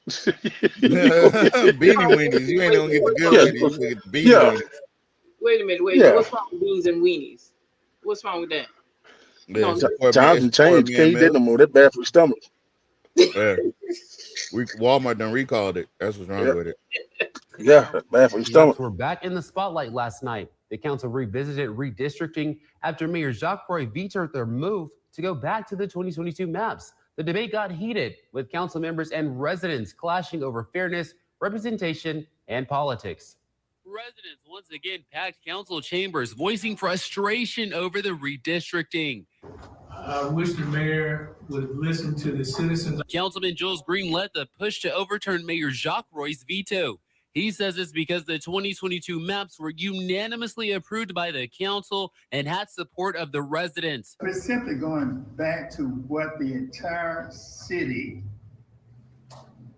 agreed to. Those 2022 maps were designed to evenly balance the city, with 9,055 residents in each of Alexandria's 5 council districts. But resident Shakala Jones says the 2024 redistricting ignored public input and crossed the line. You did what you wanted to do for your own benefit. And I think this is some of the most prejudiced and racial things I have ever seen go on right here. District 4 Councilwoman Lizzie Felter, who pushed for the 2024 maps, defended her actions, saying she was focused on improvement, not politics. That's what I sought to do. There's a lot of chatter, there's a lot of noise, there's a lot of comments that are not true. You ever notice how anytime black people say something, there's always foolishness? Like how Jonathan Goins just said what Miss Linda was saying was foolishness.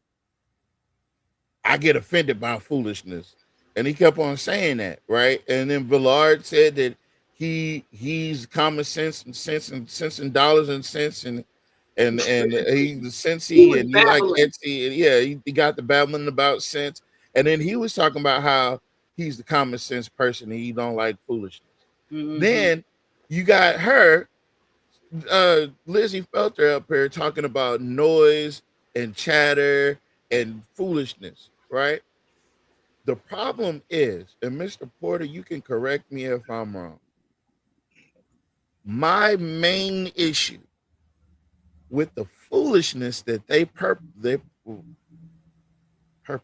is that the whole reason that she wanted to move those lines around was because she wanted the people that elected her to have a fair chance at electing her again. Am I correct? What she did, and she stated this, let me just give you the timeline. So in June of that previous year, she went to the Rapides Area Planning Commission and directed them to redraw the maps. Now, she has no authority to do so. Okay, she cannot go out on her own. Even though she's a elected councilwoman, she has no authority to go out and direct the activities of a contractor. And Rapides Area Planning Commission is a contractor. Okay, there is a procedure to go through and do that. And the procedure is, since the maps were redrawn in accordance with the Department of Justice guidelines, the way that you challenge the maps, once they've been approved, you challenge those maps in court. You don't write another ordinance and just redistrict, okay? So that's a violation. That's what she did. But now that was June, she directed them. Now the following January, she sends a text message to Cynthia Perry and Gary Johnson and say, I have redrawn the maps. I moved my precinct back into District 4. I had to move some of your precincts around in District 2 and 3. You might want to go look at the maps at the Rapides Area Planning Commission and tell me what you think. Okay, now, that note, that text in January that she sent to the other two whose districts were being changed around, right? So Elizabeth Felter decided she was going to play musical precincts with these districts and just moving them all around. And she moved hers, which was in District 3 now, she moved it back to District 4. And when she did that, she upset the apple carts in District 1, District 2 and 3. Okay. And also it violated the charter because it was no longer equal amounts in each district like it was before she tampered with it. But in her text to Cynthia Perry and Gary Johnson, it clearly outlined, I did this to move my precinct back in District 4. That was the only reason. All this other stuff about community, maintaining community of interest, protecting culture, you know, and doing all this, no, that's nothing but BS. She did that because she didn't want to be in District 3 and she would have to run in District 3. And so she said, nope, I don't want to be in a district that's 80% black. I'm going to upset everything and put me back in District 4. And look, by the next census, 2030, you can't stop what's happening. You know, the white folks are leaving the city and people are moving further and further into the city. And so what's happening, District 4 is going to have to reflect that, because you can't expand anywhere past the city boundaries. You can only move into the city to redraw the maps. So all she did was delay the inevitable for 4 years. But at the same time, she created all this havoc. And look, and her community, they're celebrating her like she the new Joan of Arc type. Really sticking to those colors. Yeah, exactly right. She's now the darling flower of the Confederate South, you know, in Alexandria. And but let me remind you, Joan of Arc was burned at the stake. Okay. So wait. I think the thing was that she said all this about the fair voting to give her constituents a chance to. The thing is, nobody ran against her. Right. She ran unopposed. Yeah, and they're so proud of her, just like you're saying. She stood up to those big bad blacks, you know. Not the big bad black. And yeah, so she's their heroine now. Yeah. But all of that's going to come to an end. It's inevitable, because you can't keep doing the majority of the city wrong like that. You can't continue to try and implement an apartheid system in Alexandria and try to marginalize the majority of the population. My goodness, it would be so much easier just to be fair with people, just to be fair. But that's not in their purview. They cannot conceive of having a fair situation in Alexandria. And then what got me was they turned around and they tried to use the Voting Act, which was established to help protect the minority class. They used that against us, claiming that they were the ones that was affected. And look, this had nothing to do, the redistricting had nothing to do with race. The drawing of the maps was not trying to achieve any kind of racial balance. It was trying to achieve a numerical balance, not racial, numerical. But what happened was, to do that, to achieve that, we had to move District 3 further into the city of Alexandria. And it encompassed her precinct. And she was like, no way, hold it, stop. This is not going to happen. And write a ordinance to do it. Now, this is something that folks need to keep in mind. Her ordinance that she had put through, Jack Roy didn't sign that ordinance. He allowed it to go into effect after 10 days without signing it. But then the Fair District Ordinance, to revert back to the 2022 districts, he decided he was going to conduct a 2-day marathon kangaroo court with all that false justification, and also limited who could speak. I mean, it was just a facade. The whole thing was a shambles. But then he vetoes the Fair District map. So the first time it comes across his desk, he takes no action. I'm not in this. I'm going to let, this is city council business. I'm going to let it pass into law without my signature. But then the next time he decided, oh no, we're going to convene 2 days of a kangaroo court, and we're going to parade Trey Gist and Elizabeth Felter up and let them speak ad nauseum on this and all this nonsense. And then he's going to veto it and claiming provisions in the Voting Rights Act.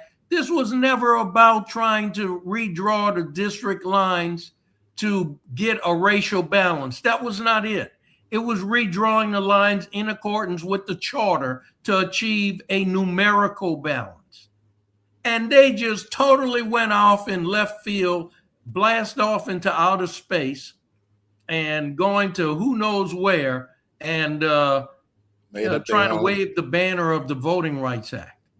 But Mr. Porter, too, keep in mind, she gerrymandered the areas that was making the money back into District 4 because you got to remember it was taken out. Am I right? That's right. Yeah. So in order for Masonic Drive corridor to happen, whatever you want to call it, the Masonic corridor to happen, that's why Jock Roy got involved, because he had to make sure that everything was in place. Go ahead and label it reignite. Yeah. That's what he had to make sure of. See, they figured it out. Like, okay, so Lizzie, this is what you need to do because we got to have this. This has already been in place. This is why I say, you guys, we don't pay attention to a lot of stuff that they do. They do a lot of stuff in the dark. So this was already planned. They just had to figure out how they was going to go about putting everything where they needed it to go in order for Reignite to take place. And this is where they found that loophole at. Now, I'm going to say this, Mr. Porter, and it's nothing against y'all not fighting in court. From what Malcolm said was, since they were going to be able to do certain things, they decided not to take it to court or whatever happened. But this is the end result of it now. Well, this is right. Can I say this before Mr. Porter say that? Now, you know the way that you can fix this, right? You can elect Gerber Porter, you can elect Greg, and you could get Malcolm in there, and we could just put it back on the books the same way they took it off the books. Exactly. But yeah, it's fixable. It's definitely fixable. That's it. But and once you put it on the books, if you put Greg up there and you got Mr. Porter up there, you got your 5 votes, and it'll be veto proof. So that's why elections are important. We can still fix this particular problem. Now, if you want to talk about upsetting the apple cart, just imagine they scale and sped their way through Reignite just to have the districts redrawn and have all that money flow right back into districts 2 and 3. Just imagine the level of anger and outrage there'll be. Yeah. So I look at things like that from that perspective. No, it makes sense. But I was just going back to reiterate the ideal that look where we at now. And if we would have went on and did the case and fought it in court, and then it come out to say what they did was wrong. But I get it. I can see it. I was thinking the long term. I like to think of solutions that, like, the problem already exists, right? So what's the solution to work around? The solution to work around would be to get people in office that can move the lines back just like they just did, because their argument was the lines could be moved anytime. Yeah, that's what he said. That's what he said. The lines could be moved anytime. That's right. So let's see if that really works. Because if you think about it, y'all, that came out of nowhere. That's why I said it was already planned. It was the beginning of Reignite. Yeah, that's right. Reignite. Yep. Let me play some more of this. Felter says her constituents prefer the 2024 maps over the 2022 maps. They support these maps. They support the mayor vetoing this. They are for it. Rapides Parish Police Juror Jay Scott said in a previous council meeting that he never sees Felter in the district they share as elected officials, and he made this promise to Felter in council chambers. We're going to make sure that we put you out to sea. Make sure we get you out. Felter then addressed her council, saying there's already been an election under the 2024 maps. everyone talks about supporting their districts. That's exactly what I'm doing here. Giving my district the opportunity for them to decide whether they're going to reelect the incumbent or not. That was the lie she sold, right? But she ran unopposed. And look, you see, they talk about they had an election under her maps. That was a fiasco because they forced it through. It wasn't enough time for the registrar of voters office to change the precinct registers. So 51 people got the wrong ballot. And get this, Malcolm Lawrence defeated Reddick Washington by 17 votes. There were 51 people with the wrong ballots. Damn. And that was all because of Elizabeth Felter. The other thing was, you're supposed to, when you're making major changes like that, you're supposed to have a 30-day layover. They only had a 2-week layover. So they violated the city charter there also. So there were so many violations. And then here's a few other violations. Jim Villard was president of the city council at that time. Elizabeth Felter went to Rapides Area Planning Commission to have them do work. They had no contract. So then they tried to cover that up because that's a violation. You can't do that. You can't authorize work without a contract and without approval. All right. So she authorized work without a contract and without approval. And then when they recognized that, they came back, and then Jim Villard writes a letter after the fact telling Rapides Area Planning Commission, well, just charge it to the contract that you had in 2022 when you did the first set of maps. Now, how are you going to do that? You can't back charge something that's already closed. That's right. And that was 2022. This was 2024. You're going to charge it to something that was to a contract that we used to draw the original maps in 2022? That's a violation. That is wrong as well. You said and Jim Villard sent that letter to them to do that. That was Jim Villard that did that. See? Jim Villard did that. And that's even more reason y'all don't understand when we tell y'all about getting out and voting. This is what we're saying. There's reasons why these people need to be out. You know what? Yeah, Lizzie Felter went unopposed. But you know how you stop her from doing this shenanigans and foolishness? You take away the help that helped her do it. You get rid of Villard and you get rid of Jock. Those are the two people that was helping her do all this. That's right. That's right. You know, you disable it. Just like they do in with us. Just like I just showed y'all, all those people that signed those NDAs, those are organized. There's nobody that's going to stop them from doing what they're doing. I'm sorry. Go ahead, Mr. Porter. And then on the heels of that, then that's when she turned around and she, at that time, she was vice president of the city council, and she calls a meeting. Now, a vice president cannot call a meeting. The president can, or 4 members of the city council can get together and call a city council meeting. But she called one as vice president. Now, that's a violation. And that was all to try and preempt Gator from installing Angie Vornado as director. That's why she was trying to do that, because Gator had a meeting scheduled. So she's going to call a meeting before Gator's meeting to change out a Gator commissioner so that they could vote and not approve Angie Vornado as the director. So, I mean, and then she wrote that scathing letter defaming Angie Vornado, who's been in that job for 23 years, and talking about, this is so important and we need to conduct a national search to get the most qualified person. That never happened. And then No, she gonna never, pick John never Callis. happened. But look, Gators, Gators income that they get from the hotel motel tax, it's about $1 million or so.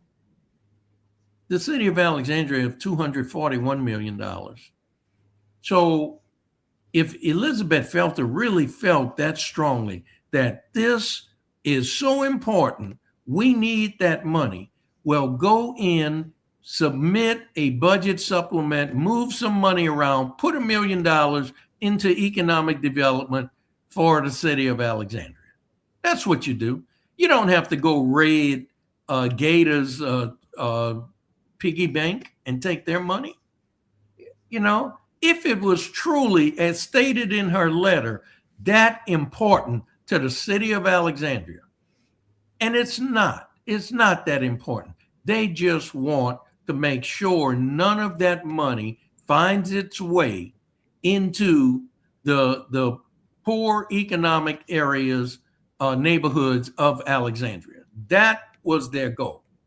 We do not want somebody else who can take money and put it in those areas. The only money that's going to go in those areas is the money that we say we're going to spend it. And we're going to tell you how we're going to spend it. Well, doesn't that go back to what I was saying earlier about these people that sign this NDA stuff? They've got their people in place. They don't want anybody but their people in place to do anything economic wise. Now, mind you, she wrote that scathing letter against Ms. Varnado, right? And then she turned around and picked John Callis. Yeah. And John Callis went around drunk driving. That's not alleged he did it. Just because you can't find the paperwork doesn't mean he didn't do it. We got the screenshots. And he beat up teenage girls too. Beating up teenage girls and stuff. See, let me tell you something. This stuff did if you guys don't think that race plays a part in Alexandria, I need you to wake up.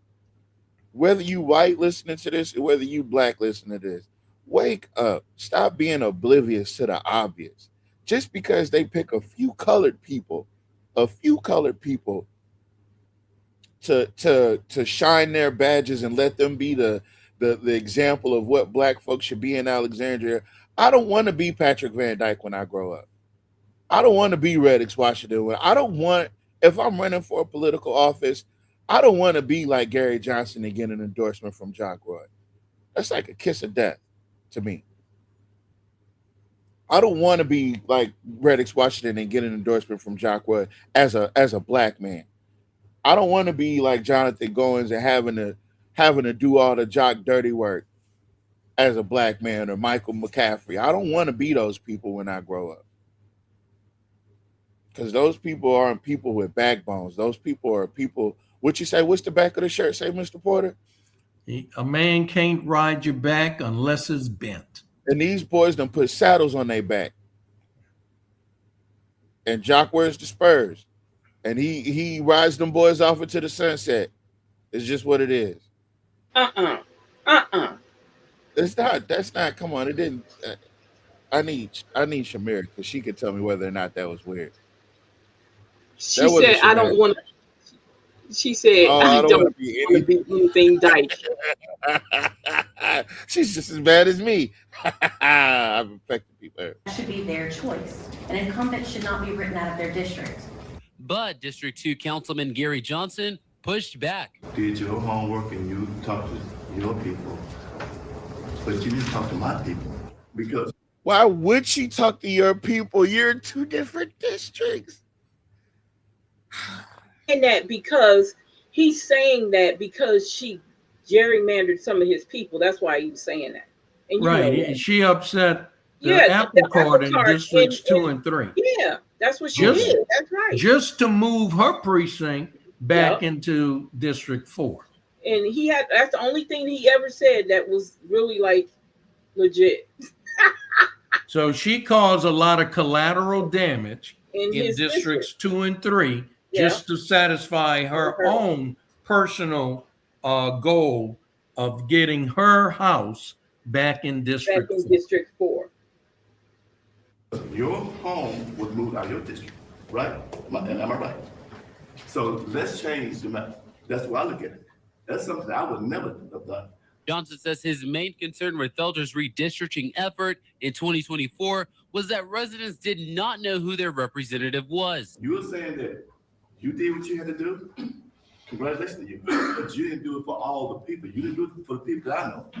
Because a lot of them looking at me sideways, not saying, I don't see you in my community because I'm not your representative. No, from what I heard is, never mind. But Gary Johnson knows what the word is. In October, Council President Cynthia Perry introduced the ordinance to revert to the 2022 maps, saying she was responding directly to public concerns. I didn't do it for division among my colleagues. Wait a minute. I'm remembering this incorrectly. She's the one that made it go back. Okay, she's the one submitted the ordinance. Yep. She vetoed. No, that was the Gator stuff. Never mind. And then she submitted it to go to the other map. To go back to return to the 2022. Oh, okay. I thought I was remembering it wrong. Okay, hold on. Nah, this is about the only time she did right. I didn't do it to please the mayor. I did it because the citizens had spoke. Hey, who is that? Who is that, Queen? Queen of Universal. I don't know who that is, you guys. Do y'all know who that is? She loved green. I know At that. the previous meeting, saying what they wanted. And so I'm back. All I did was revisit it to give the citizens what they wanted. When Green's motion to override the mayor's veto went to a vote, it failed to gain the needed 2/3 majority. Councilman Larvadain, Green, Johnson, and Perry voted yes. Ballard, Fowler, and Felter voted no. Which is why we need to get rid of He should have just said the blacks voted yes. The whites voted no. He should have just went in and said it. Because that's what happened. That's exactly what happened. That's what happens that's every the reason time. why Ballard needs to go and sit at home and ramble and babble about his recipes of jambalaya. Point blank. That is going to be my. Well, you got to put more corn mush in the jambalaya to make. Let him sit with his wife and babble. You got to make it make sense. Yeah. So I like good sense. I like to put cloves in my jambalaya. You ever put cloves in your jambalaya? I ground up the cloves and I use them to. That's him sitting there talking to his wife. That's right. Or it's whoever he got talking to, babbling on and on about what you put in your jambalaya. He reminds me of George Bush Jr. Yes, that's who he reminds me of too, Tavares. You're right. He sure Result, did. the 2024 maps remain in place. This should show you who has the last say, no matter what item on the agenda is voted upon. Councilman Malcolm Larvadain says his main concern is the decline in Alexandria's population. According to census data, Alexandria saw a decline between 2022 and 2024. Projection data shows the population will continue to decline by 2030. In 4 more years, we could easily have the same situation where the lines need to go one place and politics are going to play it going another place. So as a council, as a city, we need to make some serious decisions. Look at that! Look at that! Look at him, Lord! Like, oh shit! I wonder what he's thinking. Go home. That's what I'm thinking. Oh, he's thinking about fishing. Come together for the betterment of the citizens. Perry addressed the city administration and Mayor Roy, who was not in the room during the council's discussion on redistricting. He did show up about 40 minutes after the meeting started. When we ask for things, we would like them done in a timely manner. The problem is, right? It sounds so performative. Yeah, because what happened to this clown? Damn. She part of the circus. That's why I said clown. Damn. Y'all just mean as hateful as shit. So what I'm trying to figure out is okay, so the way that you can always determine that Jock has his finger on something is if he's not there.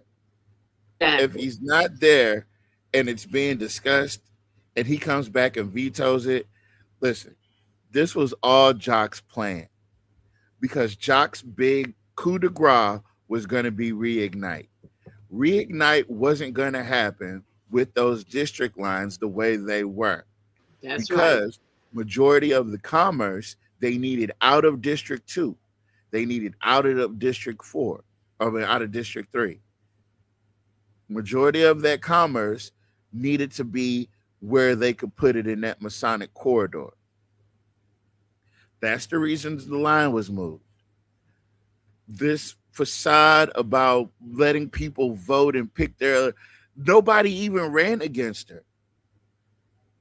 And as Mr. Porter pointed out, as a reward for her doing this, they made sure she stayed in office. Yep. Nobody was going to run against her anyway.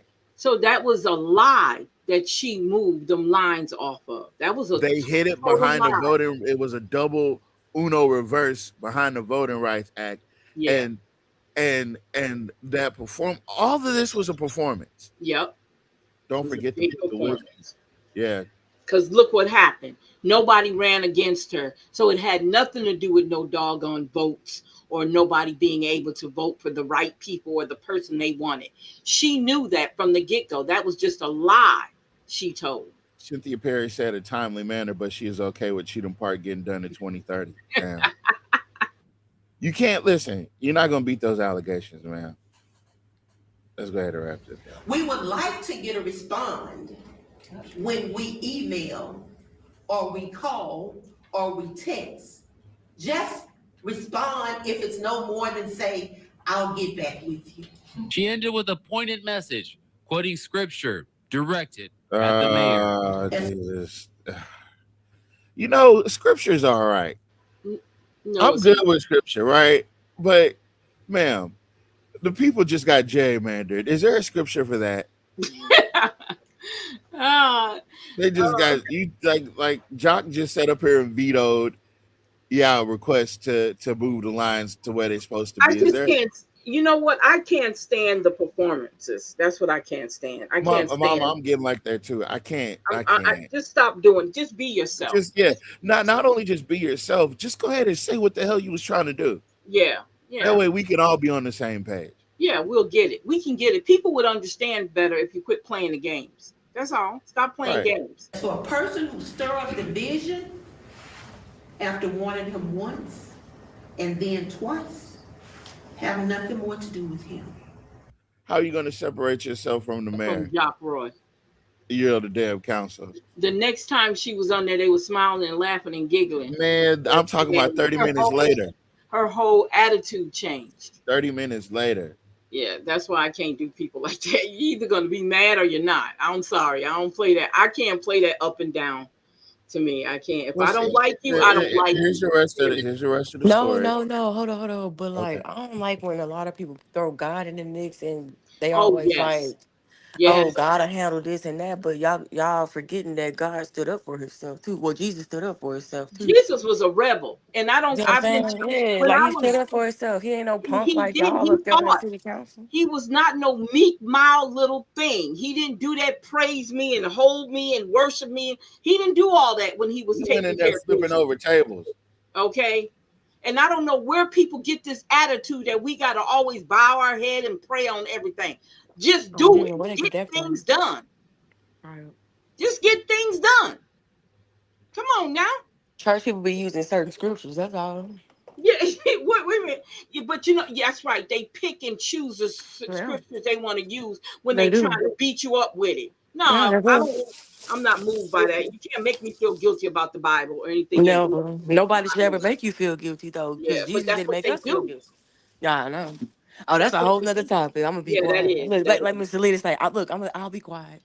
She never says that. What are you talking about? She say, let me get off my soapbox. Yeah, get off my soapbox because I can't stand that bringing the Bible in everything. The Bible don't belong in everything. I'm sorry. The Book of Roy says, "I'll give it in, I'll take it away."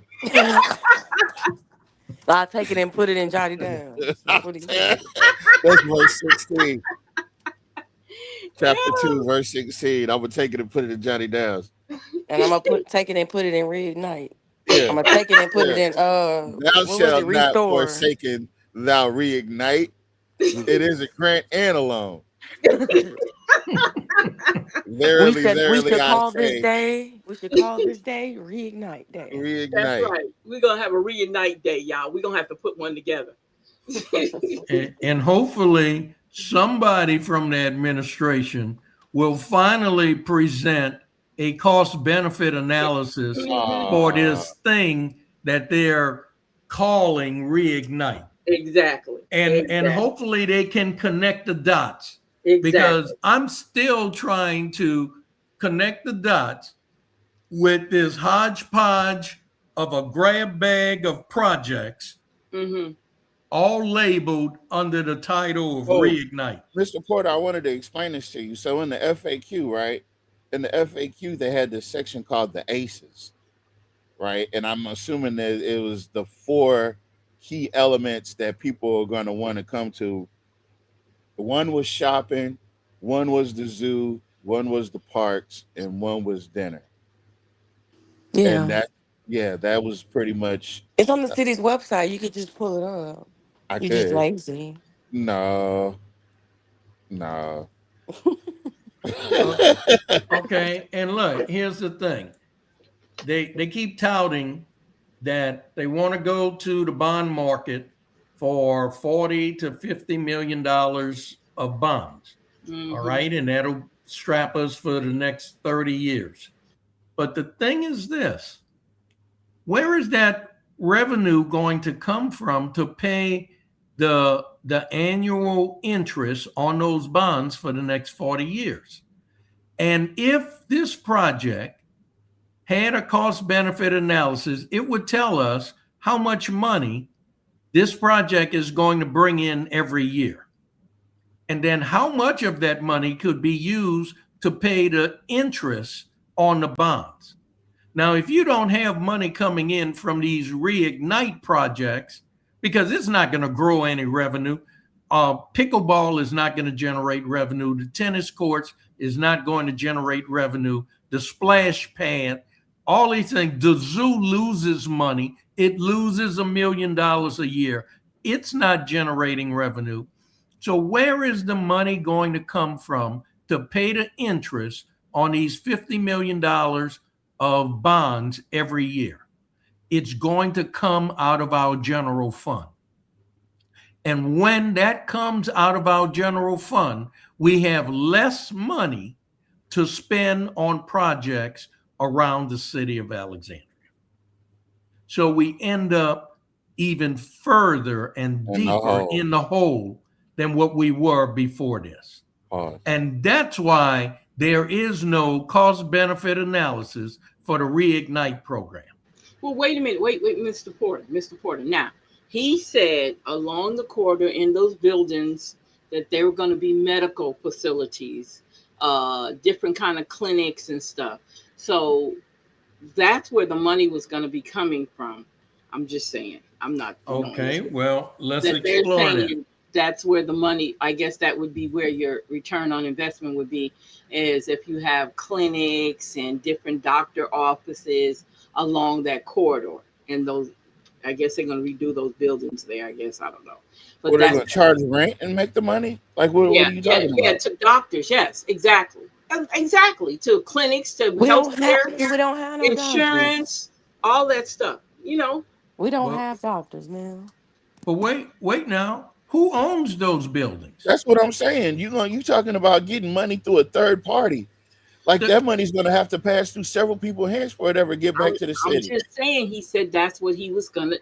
You got to do what Reignite said it was going to do. Now I'm telling y'all what it said.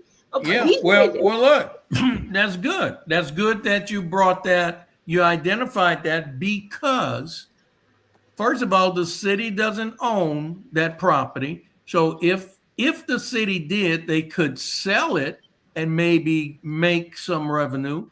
All right. But that's one time revenue, right? That's not over the course of the life of these bonds. All right. The second thing is this. If the city does not own the property, which they do not, and businesses, medical facilities move in there, the only money the city gets would be property taxes from the owner of that property. Okay, that'll go into the city, and 2.5 cents on a dollar of anything that's sold or services provided in those medical facilities. So that's it. 2.5 cents on every dollar. And the now, utilities. Take 2.5 cents and divide that into 50 million and see how much money you got to make from those medical facilities to get that, just to break even. That's like $1 billion. Yeah, you're not going to get that. I mean, that's why there is no cost benefit analysis for this this harebrained scheme or scam called Reignite. It is not going to generate revenue. It's not going to attract business. I'm just saying, that's what he said. That's what he said when he did the whole presentation. One of the things he said was some medical facilities was going to be in those buildings. Now, if I'm not mistaken, I don't know if Cabrini or Rapides General plan on buying those properties or what. Now, y'all got to now keep in mind now, across from the park and across from next door to the adult emporium, don't that belong to Lee, what's his name, Lee Rubin? Don't that dry cleaners or whatever that was there? Wasn't not there anymore. Okay, so who's to say that the family don't sell that building to somebody? Right. But you see, just like the point you made from that project, okay, you could throw these pie in the sky hopes, dreams, concepts, and hope it sticks to the wall and stuff. But there is no practical, logical, rational way that this would come to fruition. There just isn't. And that's what the mayor is selling. And that's what the people he's sending out there to blow the trumpet, blow the horn about Reignite. That's what he has them going out and doing. Exactly. Now, another thing, Mr. Porter. Okay, so don't you think it's kind of convenient that Coca-Cola all of a sudden now is expanding they're spending $106 million on expansion? Isn't that kind of convenient? Well, the timing certainly is interesting for the announcement. Okay. Yeah. I still haven't seen the projections of when work would start, when work would end. So this is a projection that Coca-Cola said, hey, you know what? We can expand our facility on the England Airport property. Now, keep in mind, folks, England Airport is a separate authority that's not part of Alexandria, city of Alexandria. Mm-hmm. We do not get any property tax from them or any sales tax from them. So what he was there for? That was strictly for show. Strictly for show. Yeah. Now, here's the other thing. If you're going to expand like that, I'm telling you right now, there will not be 75 jobs associated with it. They already hiring. They were hiring before that they were doing the expansion. They got 75 people there right now. That's going to be the same 75. And let me tell you what corporations do. We did it with Mobil. We did it when I worked with DuPont. We did it when I worked with Dow Chemical. 3 different companies. You come to your local legislator or congressperson, and you sell them this grand idea. I'm going to expand, put this in, and get and it create all these jobs. And what you don't tell them, or what they don't know, is that I already got these jobs right now. I'm going to double the size of this facility and run it with the same staff I got. I'm going to change the title, the job description, That's right. so that it'll look like new jobs, because with these same 75 people, I need to expand their job description, because they're going to be doing more. They're going to be doing more. Right? Here. And today, with robotics, with artificial intelligence, with computerized equipment, smart machines, you're not hiring any labor-intensive type people. The people that you're hiring now, they're going to be the ones who can program and repair this sophisticated equipment. Yep, and a lot of them don't train you either. They don't want to. They don't have time. Some of them don't even have to be local. They could be remote. Oh yeah. I thought you were going to say they mostly hire. When it comes to those type of IT jobs, where the good money is, they always hire outsiders for that. Yeah, that's right. That's because right. we don't have the pool of applicants for that. Right. I've been told that several times.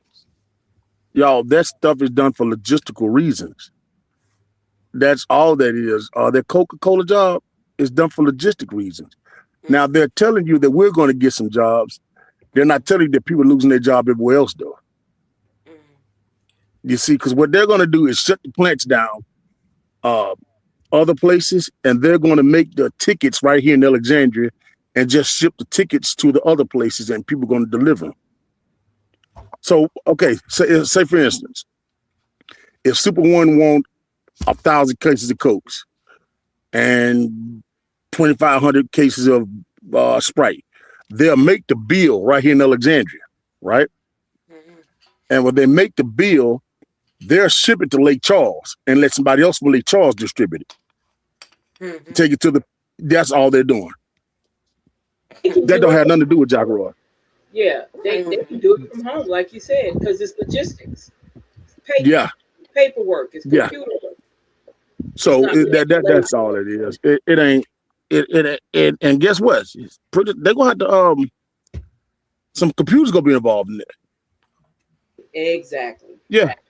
Yeah, they're gonna pull that off this. They're gonna missed when you just got on here because Mr. Porter just said all of it. I know. But see, Alexandria is a logistical dream.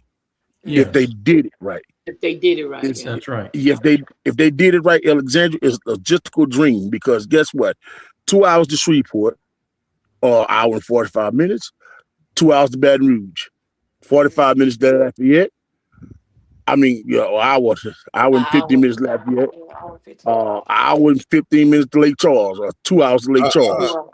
It got even better for you. You are 4 hours away from Houston. You're 3 hours away from Mississippi. I mean, this is prime real estate. It's almost the center of the country. It's almost the center of the country when you look at it. Center of the South. But, yeah, so Alexandria's the logistical. It should be a logistical city, booming town.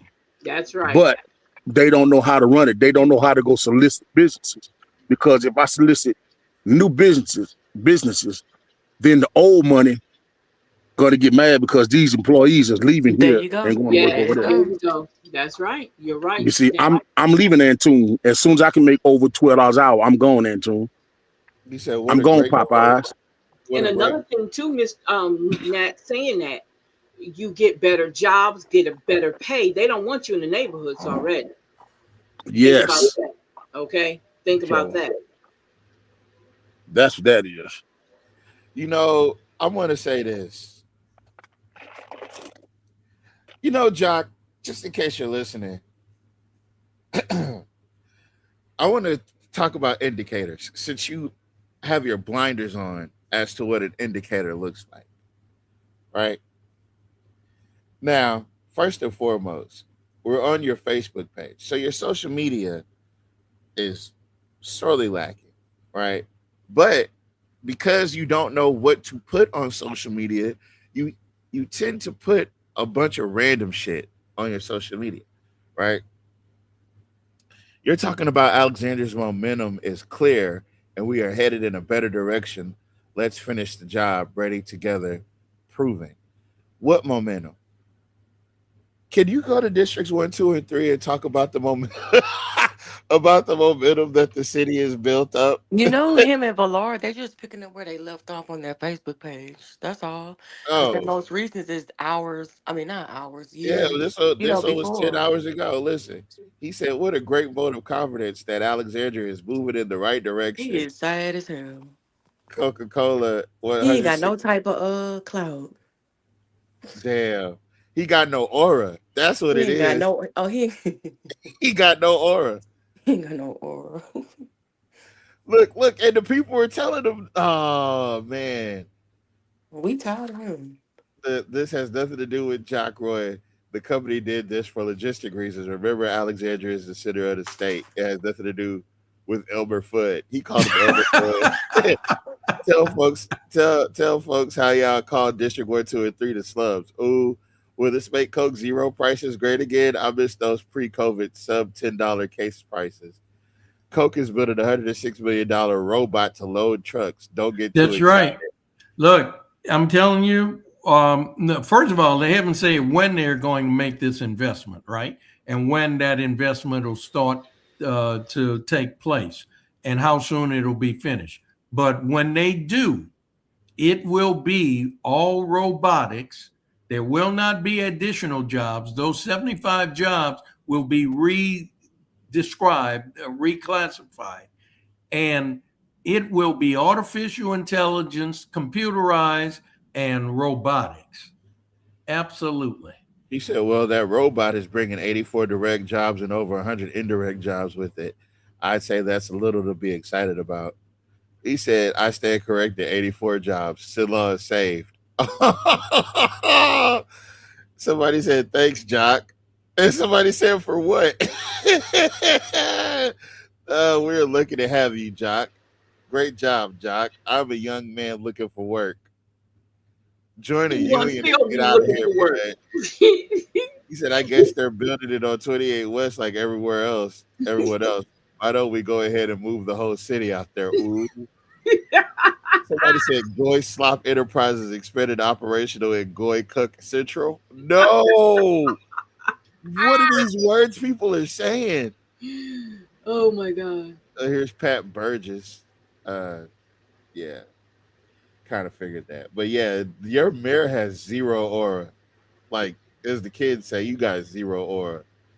Who needs a yard sign? We appreciate everyone who continues to show their support. If you would like a yard sign, comment below and send us a PM. I haven't seen a PM in ages. We would be happy to get one to you. I think Jock personally controls this page. Right? But well, it is his page, damn it. No, I'm saying it's not a campaign page. It's not a true, because campaign pages usually have other people running it. So far, this post was yesterday at 9:30 a.m. He just started using it. So we're talking about we're heading into 48 hours in another 12 hours. So we over at 36 hours. 2 comments, 21 shares, 25 interactions. We get more than that on this show. Just so of course we do, Tavares. It's a whole different ball game. Come on, you can't compare. We're talking about the same topic. I hate that he used this old ass picture. 4 years. Check the year out. No, this is August 10th. Okay. Oh, so he okay. So he is. Yeah, 4 years ago. Tavares, move the comments. We can't see the whole screen. We can't even see comments. I don't know why you put them up there. He's so terrible at what he does. I know. Anybody, man. Yeah.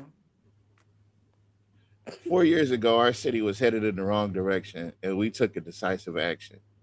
Policing that's measurably working, safer streets, a utility that works. The utilities never stopped working. It was the breach. Cleaner neighborhoods. That's because you have the people out clean. So neighborhood cleanups. You got these neighborhood cleanup groups that has nothing to do with the city. Basic services you can count on, except for brown water. 4 years ago, our city was headed in the wrong direction, and we took a decisive action. Policing that measurably working, safer streets, a utility that works. The utilities never stopped working. It was the breach. A cleaner neighborhoods. You got these neighborhood cleanup groups that has nothing to do with the city. Basic services you can count on, except for brown water. except for the brown water. Alexandria is headed in a better direction. Let's finish the job. So you're saying if we give you one more term, you'll be able to finish your after 16 years. So you Baby, need 20. Baby, give me one more chance. I promise you I won't cheat on you no more. I You won't promise hit me no I won't more? hit you. You won't I hit me no won't more, hit right? You won't hit me no more. Damn. I won't hit you, and I'll get rid of the brown water. Just give me one more time. Just give me one more chance.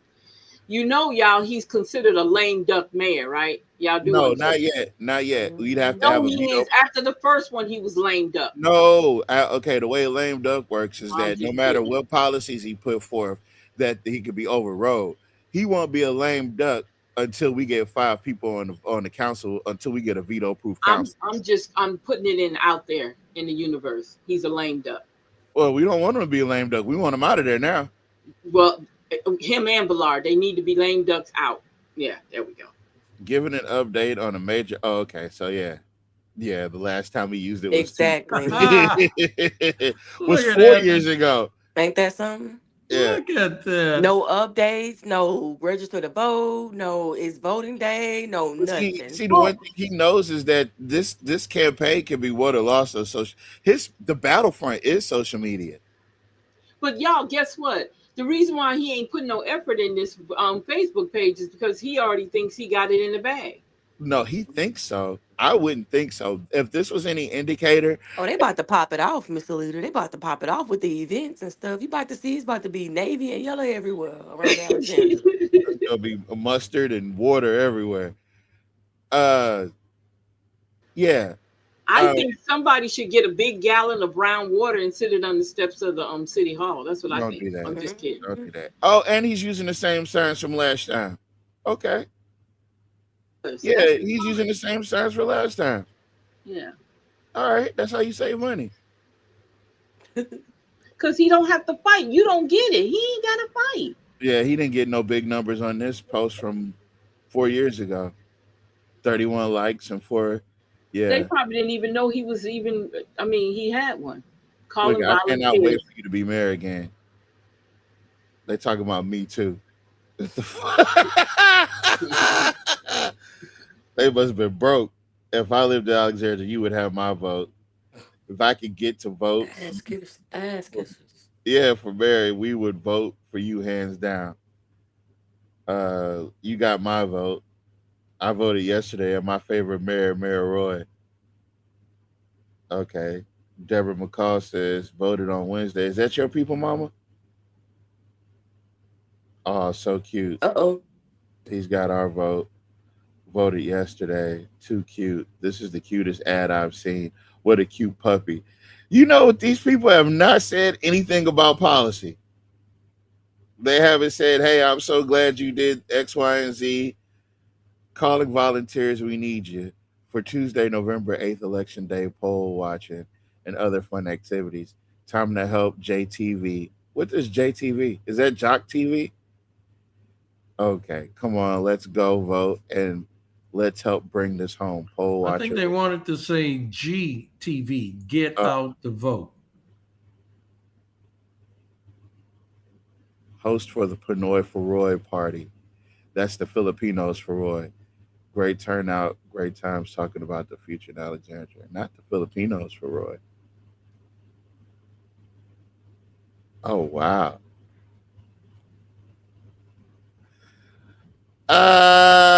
Guys, listen. I don't know, folks. Ready, together, prove it. Is he using this? Wait a minute. He's not even, he didn't even change. Look, I got the cat in the bag. I don't know what the hell you think I need to do all this spending my money. Yeah. That's what I'm saying. Together, ready, prove it. And then the only thing he did, I think he reorganized the words. He said he said that he knows Alexandria ain't gonna never vote for another black mayor again. Yeah, that's basically what he's saying. Ready To be honest, you're right. At least, especially after what Jeff Hall did. Yeah. I'm sure as he get close, and if he think that he's in jeopardy, he's going to resurrect, visions and and things from Jeff Hall. Yep. And say, remember the last time you had a black mayor? You really want to go back to that? Hell no. How racist is that? I expect that to come right around the end of October. That's what I expect to hear from the Jock Roy. It's going to get ugly, Mr. Porter. It's definitely going to get ugly. Because it's quiet right now. Everything is quiet right now. It's supposed to be. It's supposed to be. They all watching each other move. Yeah, exactly. You know, now that I see some things that I didn't see before, I'm starting to notice. Is that Miss Stacey West? Yeah, that's her, and that's Jonathan Goins. Well, and that's the Peabody parade, I bet. I swear to God, if y'all folks at Peabody let Jock Roy come through there on that float after he lied to your kids. Did they ever? He the mayor. What they gonna say? No. Oh no! Look, he went war horses. Look at him. And canceled your last year homecoming. Sure did. We gotta keep that in front of people this October. We gotta let them know that. That's right. And he didn't remake it, and he didn't make it up. How about no? I'm looking forward to this opportunity, and I hope y'all come join me. I remember this. You did. You showed it on the show. I did. Matthew Ritchie and Van Roy, the two people that he just do a business with Matt Ritchie? No, it was the other. Was it? I don't know. Ain't Van Roy related to him? Come on, man. You got to stop this shit. You got to stop it, bro. I'm kind of glad he left all this stuff up. Well, now that you've gone through it, he's going to take it down. He's going to take it down. Yes, it was Matt Ritchie. He just did that. Matt Ritchie just bought that. Oh, look. Oh. Look. What is this? It says, let's reimagine Alexandria. The place we call home, and make it our city everything we know it can be for all of us. Reimagine, reignite, restore, river. See, he likes stuff that start with his name. You see that? Yep, start with Roy. Spark. Spark is the only one that wasn't. Well, you know, you could take the. Never mind. Oh, wait. You need to read this one. The race for city council directly affects your daily life. On this election day, the path is clear and yours to choose. Alexandria's next step to ensure continued progress will be determined by whether you take the time, a moment in your day, to choose that path. You have until 8 p.m. to vote at your precinct, so it really is up to you. Together, let's choose an Alexandria that continues building stronger, resilient, innovative communities. So, now, you know... This is from 2014, by the way. He endorsed Reddix Washington, and of course he endorsed Lee Rubin. No, this is from 2014. Oh, that's from 2014? Yeah. Oh my goodness. Oh, I thought that was 2024. Okay. Well, let's look through here. I don't see no people. There goes Kay Miguels. Who else? I don't know. There goes Michael Brewer. Let's see. What happened to Michael Brewer? I don't know. Is that what's the name, husband? I think so. Did I see Armstrong? Go back up. Go back. I thought I saw Armstrong. Michelle Armstrong. I thought I did. Oh, go back up. I seen a man sword. I see Stephen A. Oh. You said Stephen A. Smith. You so stupid. Isn't that Carolyn Spence Manzoor? Isn't that the person that's on the that did that NDA? No, not him. No. But oh no, you talking about that probably is her husband. Yeah, probably is. There goes Lisa Love. All we doing right now, there go Pam Kuvion. All we're doing right now is connecting old dots. These are dots that could have been here. Oh, look at Elisa Marcotte Brasu. Probably. There's a Lisa Marcotte. Let's see. Danny Payne. Dan Payne. Is that you, Nat? It says Pogue. Oh, okay. There goes Lamar White. There goes Yeah. Lamar White. Yeah. There's our old buddy, our nemesis. Yeah. Listen, y'all. I don't know what to tell y'all. All I can tell y'all is this. Don't fault record turnout. The election to keep our mayor is very close. Please take the time to vote. Continue progress. This is 214 too. I wish I man, they talking about record turnout. I don't know what that means. Oh, wait a minute. Hold on. We got to Alexandria go back is video. transforming forgotten areas into. It's a story of before and after. Under Jacques Roy's leadership, Alexandria is transforming forgotten areas into areas of opportunity and creating a safer, stronger city. The development is up, growth is good. Jacques is doing a great job. I've seen it go through a lot of stages. And I have to tell you, I'm more excited about where we're headed here in the near future than ever before. I'm Jacques Roy, and I would greatly appreciate your support for mayor. And together, we can keep building a stronger Alexandria.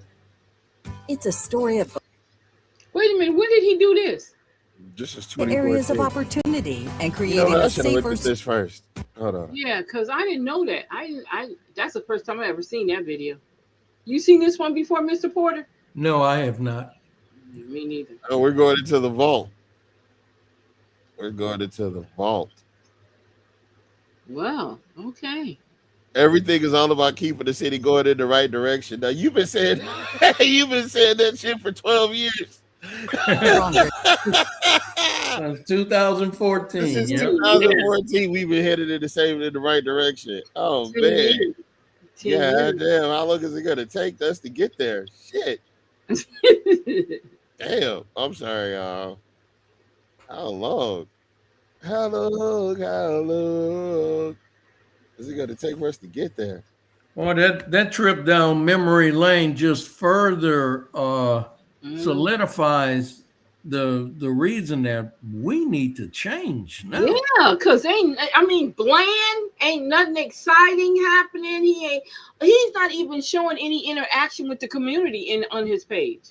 No, because I think the internet was a different place back in 2014. No, I'm not talking about then. I'm talking about now. I'm talking about what he got on his page now. This is so boring. I'm sorry. For a mayor, it's boring. No, it's got the white. Listen, go war horses, baby. That's boring. That's boring. Go war horses. I put But that on my page. you go back to 2014 and you see, okay, nothing's changed. Absolutely. Nothing's Everything changed. is the same. Everything's the same. But people still talk about let's keep moving forward. It's a story of before and Yeah, we moving in place. Yeah. All right. We're going nowhere Nah, fast. we keep just going in circles. literally. Exactly. Okay, wait. So they redid the firehouse. Fire station. That's right. And that's on Masonic. Oh, hold up. That's on Masonic and Masonic, Lee. right? Yeah. Yeah, Masonic and Lee. Uh-huh. Okay. Go and ahead. after. Under Jacques Roy. The splash pad. Wait. That's the same splash pad Oh, my that's now gosh. being redone under Reignite Oh, for my. $2.2 million.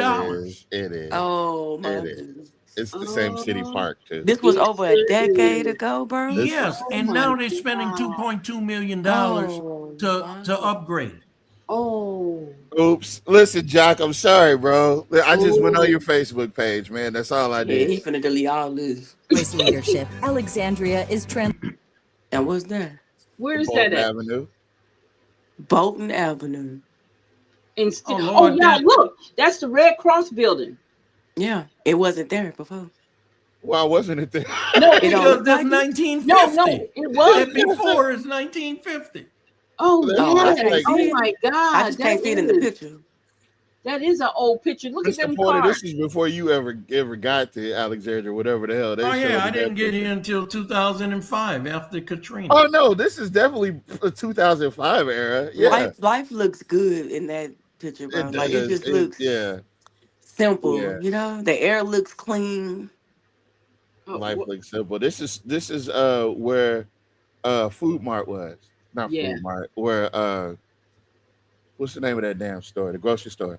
You know where they do all the. This is okay. It says Save-A-Lot. Russia's Cleaner. This is Save-A-Lot and Russia's Cleaner. Save-A-Lot. Yeah, that's right. The pill box is right here on the other side. Yeah, on the right hand side. Right there. And it used to be the little bus station, Greyhound bus station. Yeah, the Greyhound, and then they moved it. They moved it on, what was that, Texas and Lee? Yes. Yeah. Right. Yeah, about the Transforming Washington. forgotten areas into areas. Oh my God. They That's go to the Greyhound pill right box. there. There it goes. The Greyhound and the pillbox. Look. Yep. No, that's the same building. Greyhound. I know was that, but it was inside there. yes. No, and then they turned it to the pill box. Yeah. I remember when the Greyhound station was on Main Street on Jackson, right when you come off the bridge where it was by the church. That's where the Greyhound was for me when I was growing up. They moved it over here whenever I guess Shamir Later on in the year. Don't play with me. Don't put my name in there. Areas of opportunity and creating a safer, stronger. And these people look like people that work with him per usual. It do Your look city. like The development These is ain't people up. off the Growth street. is good. Jacques is doing a great job. I've seen it go through a lot of stages. And Yeah. And it's all rehearsed and stuff. He got his hair cut, got that His tight neck suit on beard, and y'all. The everything. neck beard is missing. It's the neck beard. I have to tell you, I'm more excited about where we're headed here That's probably one of his cousins. in the near future Yeah. than ever before. Could be I'm somebody Jacques Roy, related to him. and I would greatly appreciate your support for mayor. And together, we can keep building a stronger Alexandria. Right after I gerrymandered the fuck out of y'all. After, under. All right. Why Wow. you had the same message and win every time? I'm That's Jacques what bothers me. Oh wait, we got another video. Roy. For 12 years. I'm Jacques Roy, and together, we're building a stronger Alexandria. Our Spark program is investing millions of dollars. Here we go, folks. Oh, invested in the Splash same Pad was goddamn part of area. Spark. Spark. My Lord bro. have mercy. Oh my God. Oh yes. This man been doing the same thing for Oh, 14 he's been singing and dancing the same tune. Oh my God. This Come is on, bro. crazy. He done This is added pickleball embarrassing. to it. He added pickleball to it. Oh Boy, he done pulled the wool over our eyes my- every single time with the same stuff. He done told on himself. We got a poor memory. And Oh look, my God. HDQ, Horseshoe, Deerfield, Quail Ridge, Park Trails. Lord, Highway 28 East Fire Station, Lee Street Corridor enhancements, MacArthur Drive. He been telling us what he was Not the gonna do, Masonic Drive corridor. yeah, Yeah, he been that's saying it. what he was gonna do, y'all. That's it. Look at this. Oh. And it was, look, Spark. It was part of Spark. Yeah, all of this is Spark. All of this is Spark. Oh, He just So- renamed it. So the same projects in Spark are now Reignite projects. Oh my God. Or they always were.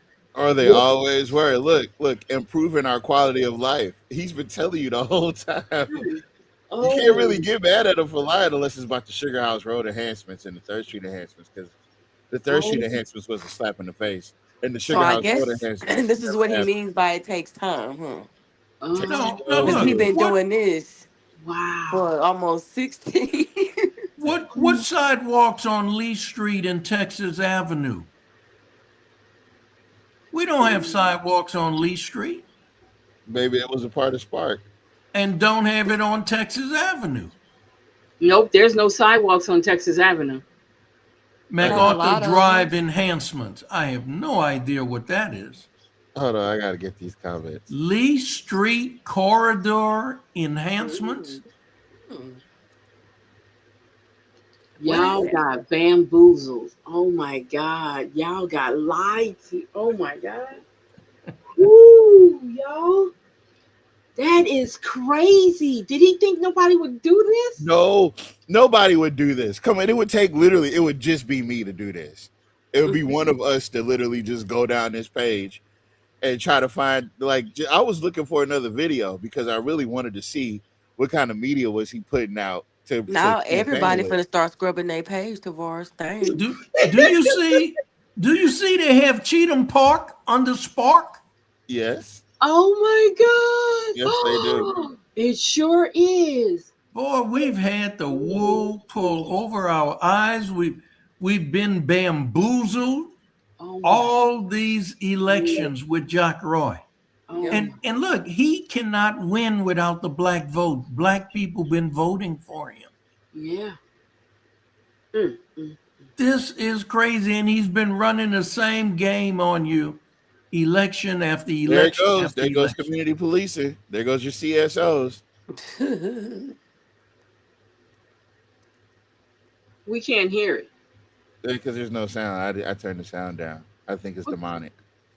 You better turn the damn sign on so you can say stupid.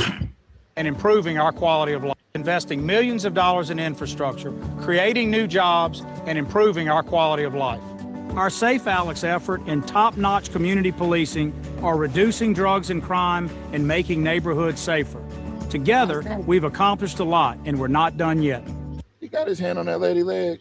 No, he don't. I'm Jock Roy, and I would greatly appreciate your support for mayor.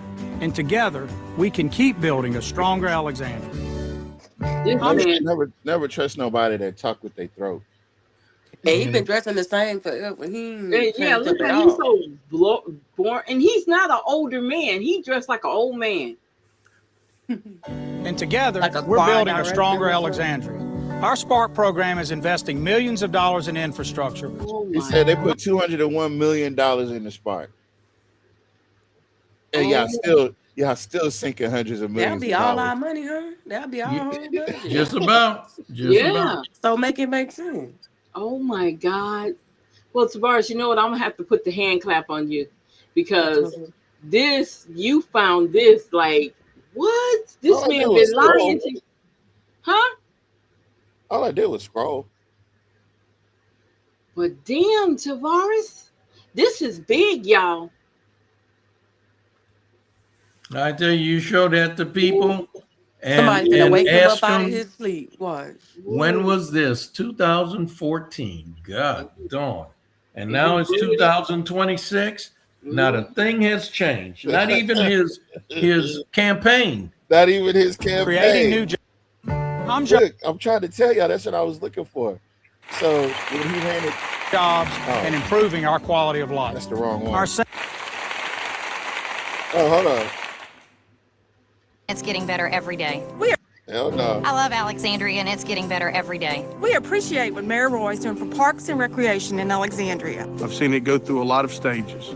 And I have to tell you, I'm more excited about where we're headed here in the near future than ever before. Our police are doing a great job, and our neighborhoods are getting safer. These are good times for Alexandria. We have a great city and a great I just realized who they were. I'm Jock Roy. We're building a stronger Alexandria. Let's keep it going. Vote for my dad. Vote for my dad. I love it. That's so cringy. So I realized that didn't look right. We appreciate what Mayor Roy is doing for parks and recreation in Alexandria. All right, go ahead.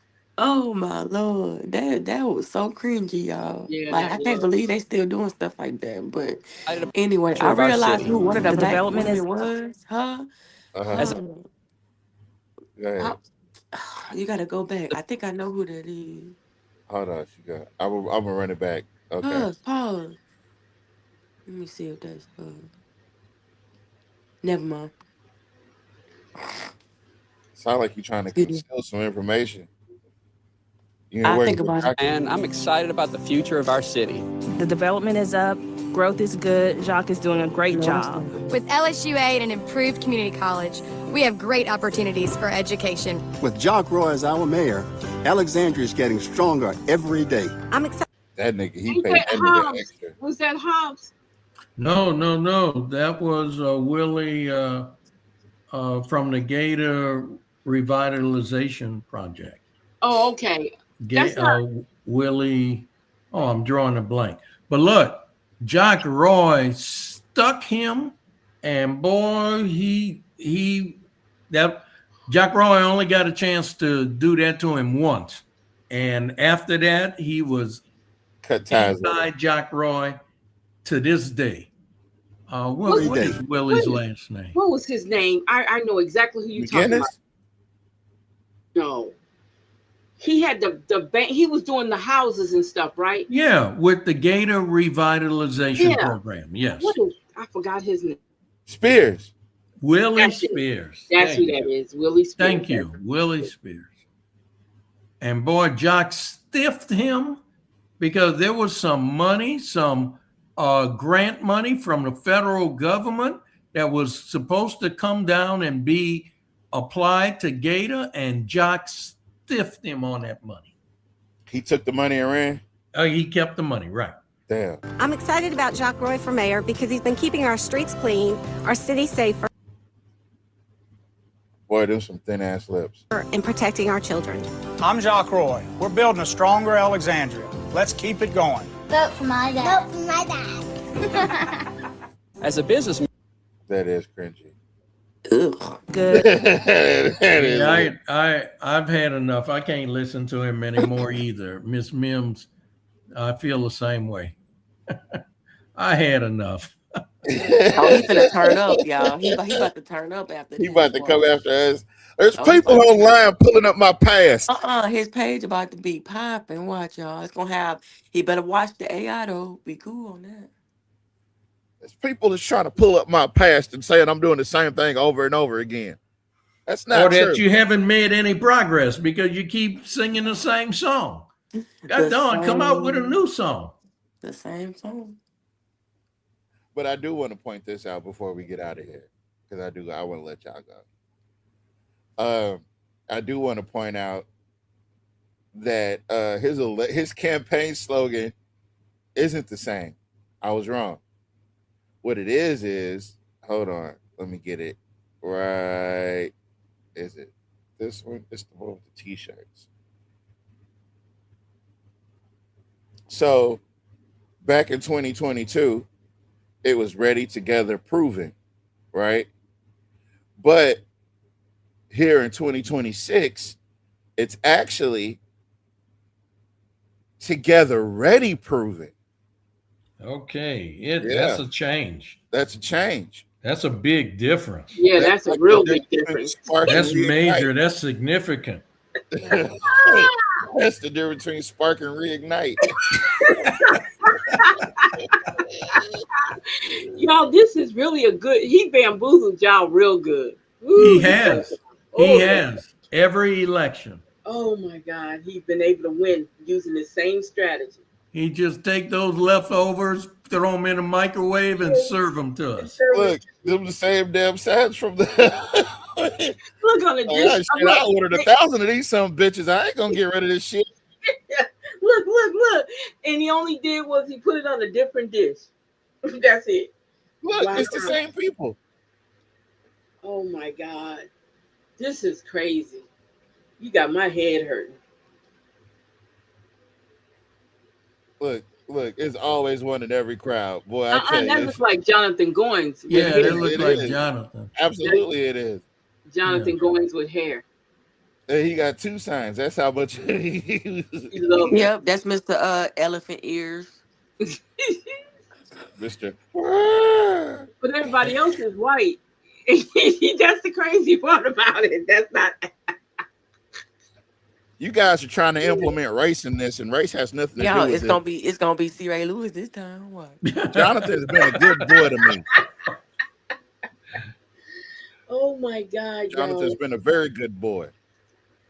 He got quiet after that blow up with Miss Bell. He got quiet as a mouse. He's not allowed to interact with the ratepayers. He's not allowed to put his opinion out there with the ratepayers. He's too emotional. He's too emotional. He should be ashamed of himself because he allowed Jacques Roy to use him to justify, to use the Voting Rights Act to justify what Elizabeth Felter was doing. Yep. And Turned it around and used it against us. It was to secure that Masonic corridor. That's all this was. For that reignite. Hold on, we got one more. Alexandria, where the mayor said Something that really excites people. And something that says, not only something that really excites people. And something that says, not only to open a business, but come here, there's something unique about us. And for me, that is this Reignite project. Well, hey everybody, Stephen Maxwell here with Sonar Broadcasting, walking down Masonic Drive in Alexandria, where the mayor says this area, Masonic Drive, is going to be a big focus for the city. At his State of the City address on Tuesday, Mayor Jacques Roy talked about a number of things, including his Reignite program. The goal is to give the Masonic Drive corridor in Alexandria an $82 million boost. The city will utilize a $45 million bond, with the other $37 million coming from matching state, federal, and municipal funding. Mayor Roy says no new taxes. Now, did you hear them say private? No. That's why I was pointing out the difference between private, state, and federal funds. See, that 82 million, that million, how much did they say? He said 82 million, will utilize a $45 million $45 million bond, with the other $37 million coming from matching state, federal, and municipal funding. And the minister, did they say anything about private? Nope. According to Stephen Maxwell, he did.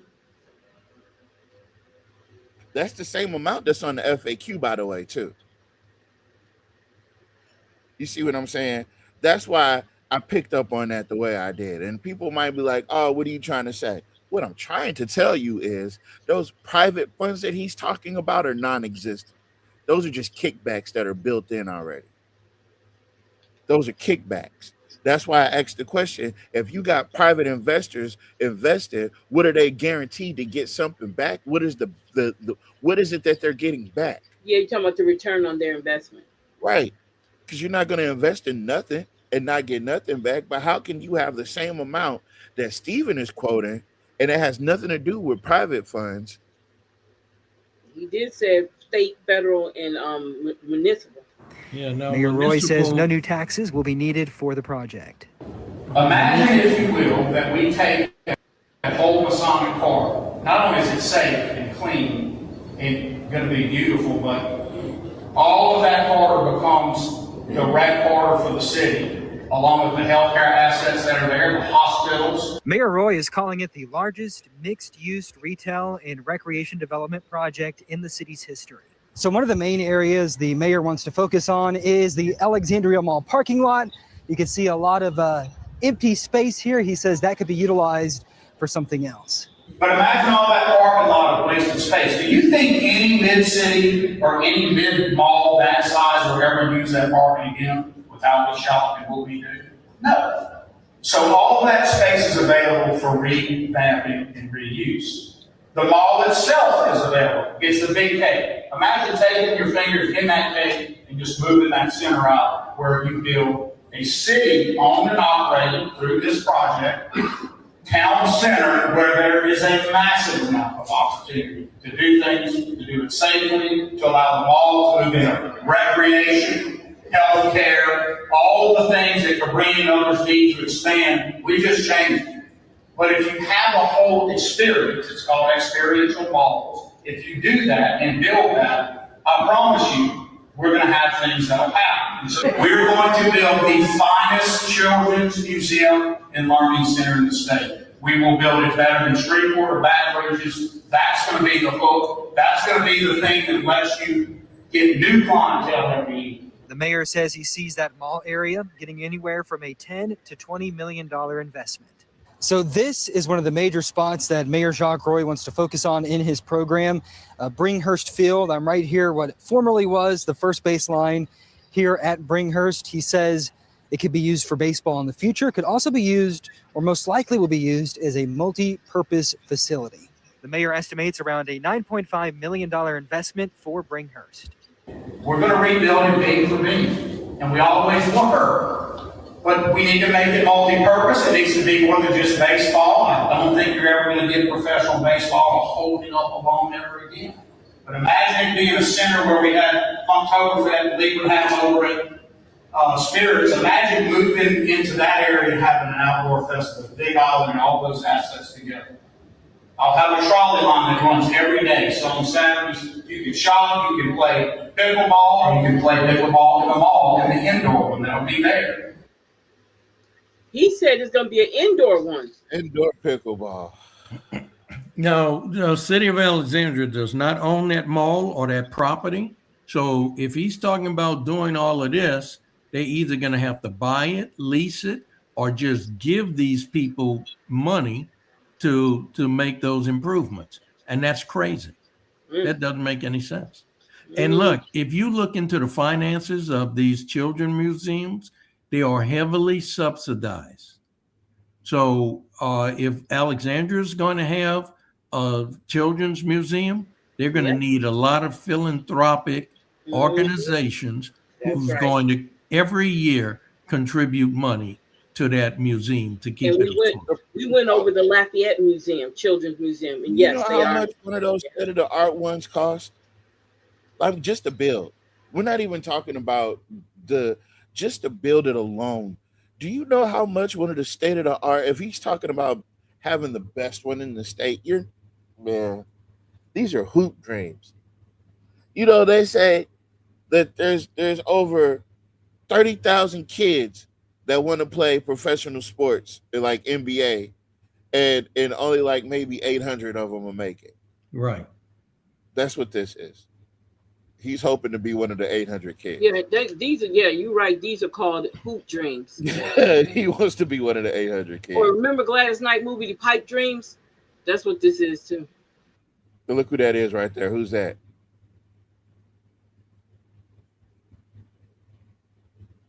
Who's that? Who's that sitting next to him? I know that receding hairline anywhere. Never mind. But there's going to be a lot of activity. Also included is upgrading the tennis courts, adding pickleball, handball, and other sports facilities, revamping Masonic Drive itself, and adding a trolley service, as well as townhouse-style housing for the area workforce. Unless you say, we're just talking again. We met with them all, folks. They're all in. I did a full due diligence with them. It was tough, and they're in. Why wouldn't they be? Mayor Roy hopes to have more concrete plans by the end of the year. He says it'll take a lot of partnerships to make it happen. Now, the only reason I played this is because I wanted you guys to pay attention to the date. The date of this was 44 weeks ago. This was just before it was just before the city council meeting that we just watched about redistricting. We never put two and two together. He was off doing these Rotary Club speeches, and the whole time it was really revolving around whether or not, Larry Roberts said it must be getting close to re-election time. That was 44 weeks ago. And then that over here, 44 weeks, talking about what about the brown water? And then somebody said, damn your brown water. He said, what about high utilities? He was like, we will have a lot to discuss. He has years to do this. Why now?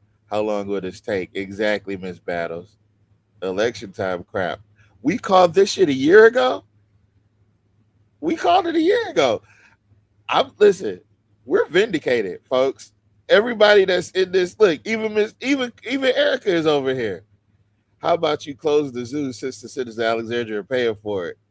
This is a year ago. We've been on top of it. Only thing we wasn't on top of is the damn videos from 15 years ago with Jock. Let's see. Because that went well for Bowden Avenue. I don't know what that means. Oh, that was that when they redid Bowden Avenue and it was supposed to stimulate businesses there. Somebody said, what if we took the mall and made it one big Mexican restaurant?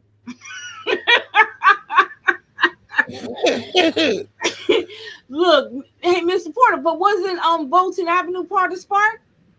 It was supposed to be, but they also had a project for Bolton Avenue. Remember when they redid the streets with that brick or cobblestone stuff?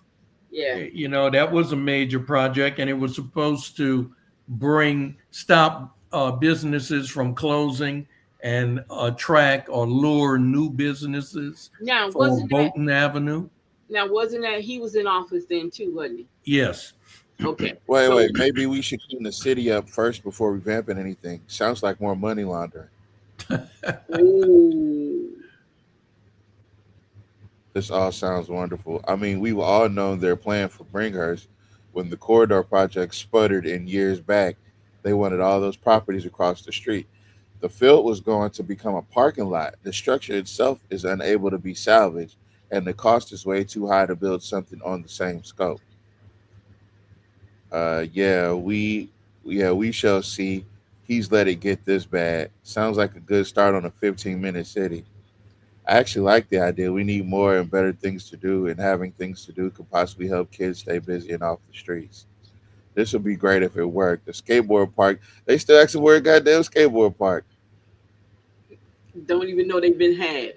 They living in the skateboard park. Yup. Oh, look, Dirk Mannheim made a comment. Every year before the mayor election, we have a big development, dreams and visions. So far, there's always been just enough folks who believe it and cast that vote. Wow. Because he did it with Spark. Spark was what he campaigned on. Yep, he sure did. He did the same thing with Spark. And look what Jay Scott wrote. He said high crime, high utilities, but he disrespected our city police department, paid the police officers to work. He put together a fake community cops that can't arrest nor go in our community and talk to the young generation. He stopped a well-ran organization for Black children Little League Baseball. No facilities for the young to play in. Play inside. He has pickleball for seniors in the buildings. He has silenced the police so they can't tell the public the truth. Guess what? Dude is a clown. Go queue in the Alexandria Police Department a raise. They doing all they can.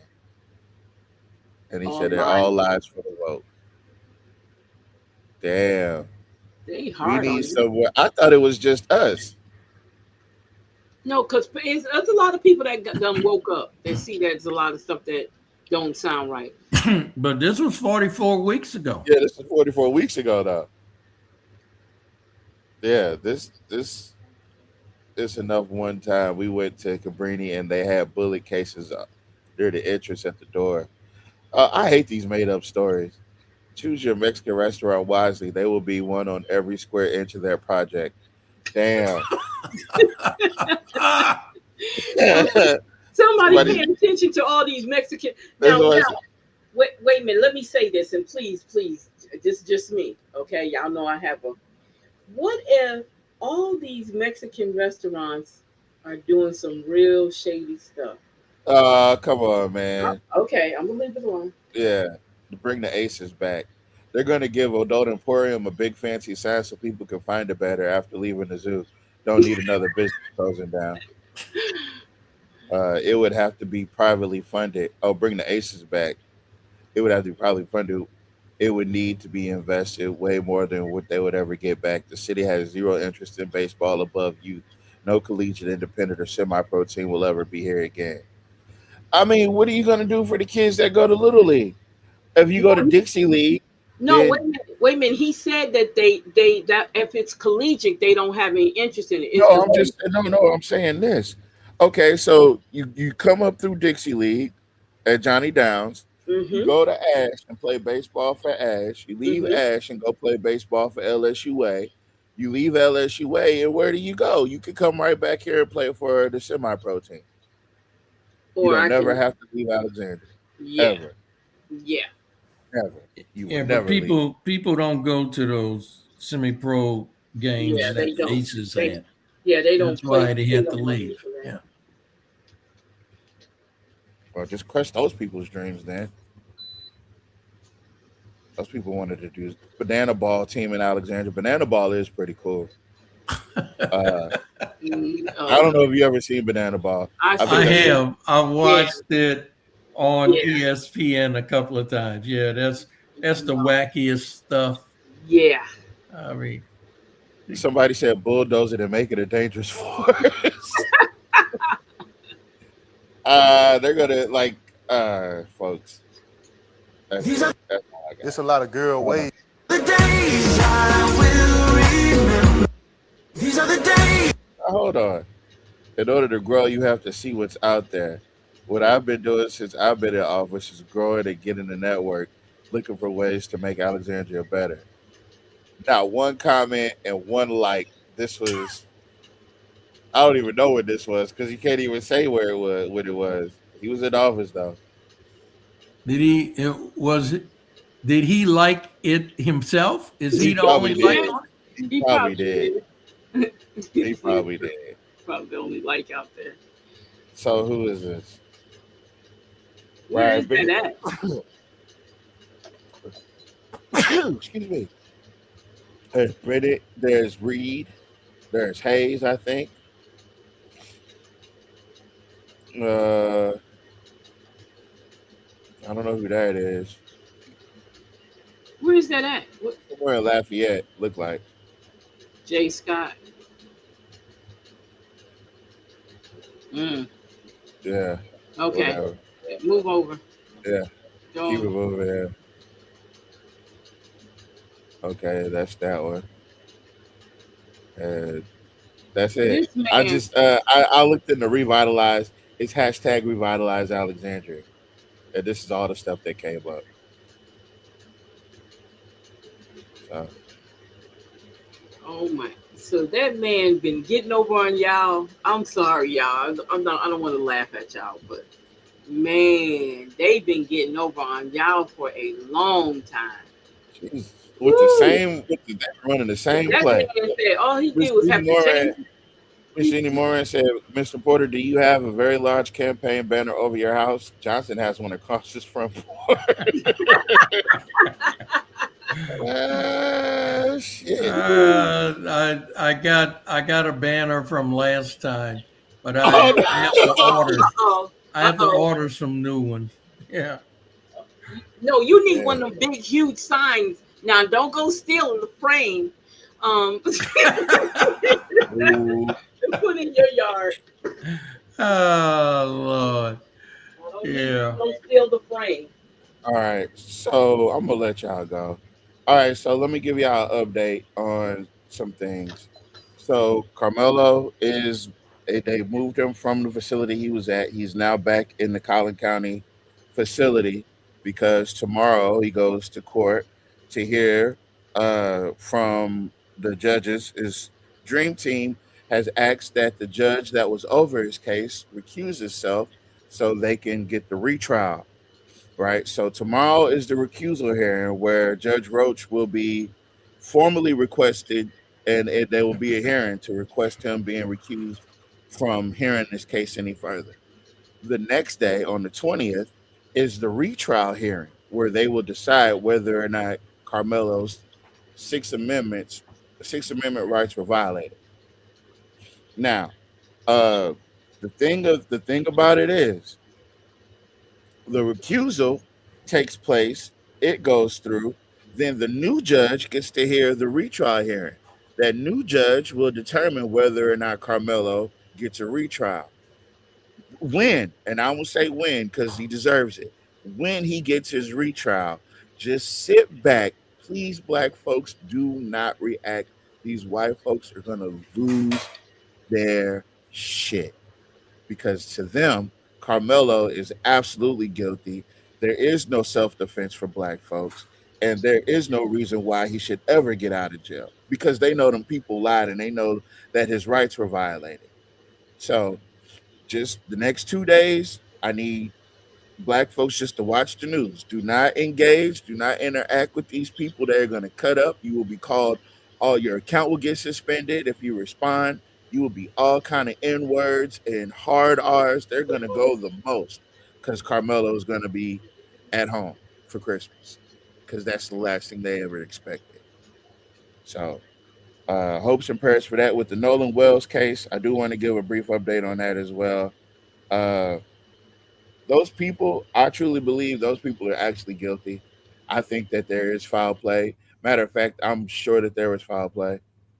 And it just, like I said, just get ready. I'm gonna play a couple clips before we get out of here, and then I'm gonna let y'all go to sleep because I got a long day tomorrow. But here you go. And that penalty right there is death. 30 years of hard labor, nigga. slavery, enslaving your ass. Nigga don't even want to kill you. You know how bad it is?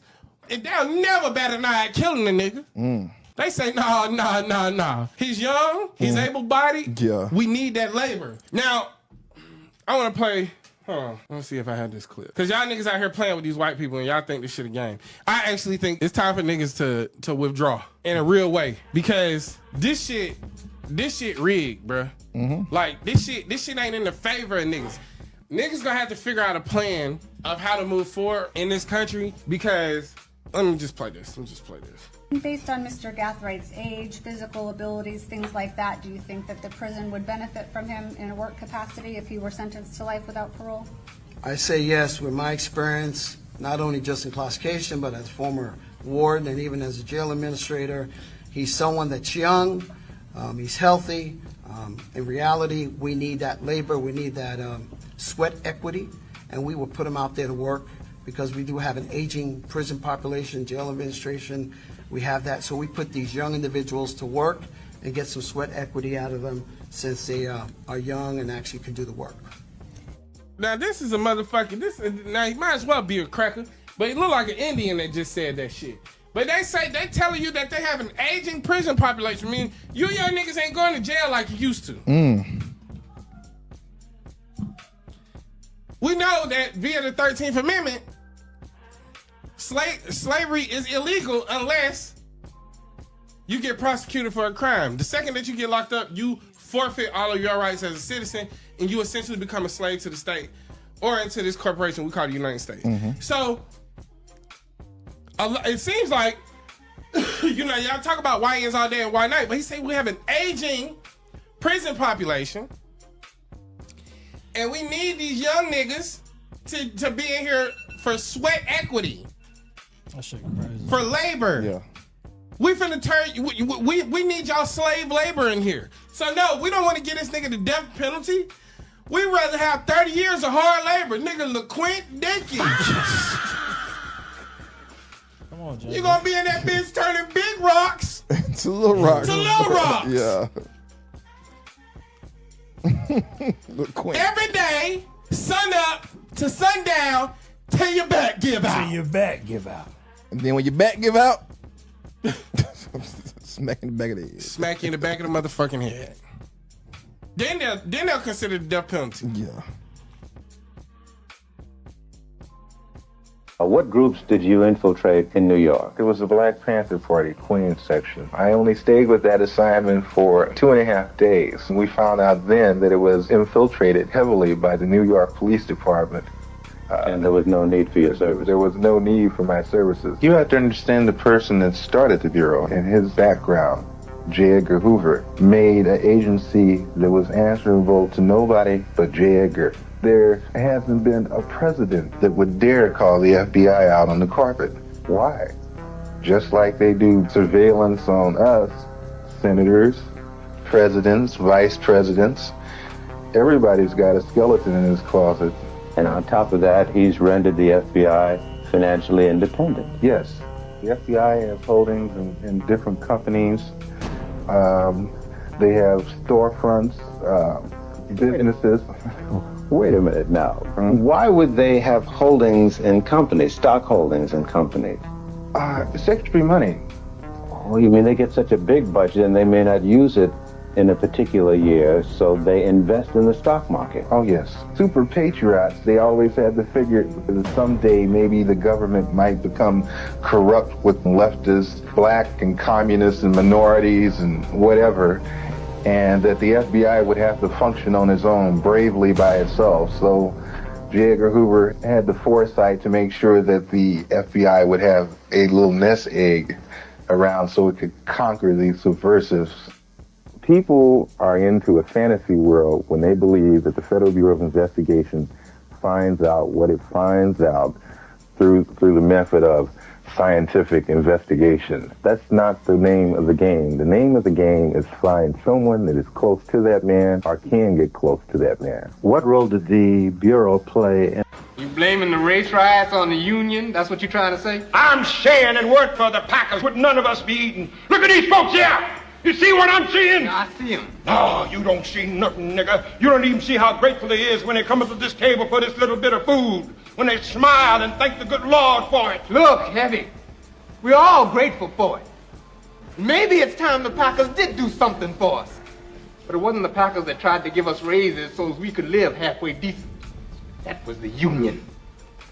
If the Packers paid us what we deserved, we wouldn't need no handouts. Wouldn't have to live from week to week. You don't know who your friends are. I know what the hell a friend is, nigga. It's when somebody comes to your side when you're down and out, when everybody else don't give a good damn for you. Just go on working. Don't care whether you're living or dead. Like some old dish rag thrown into a corner. If nothing else, this ride is making folks appreciate the Packers. What you trying to tell us? You sold out, ain't you, Heavy? I ain't sold out to nobody. I just know which side my damn bread is buttered on. No, you sold out. You gonna let the Packers make you a nigger again? Well, I'm sorry, y'all.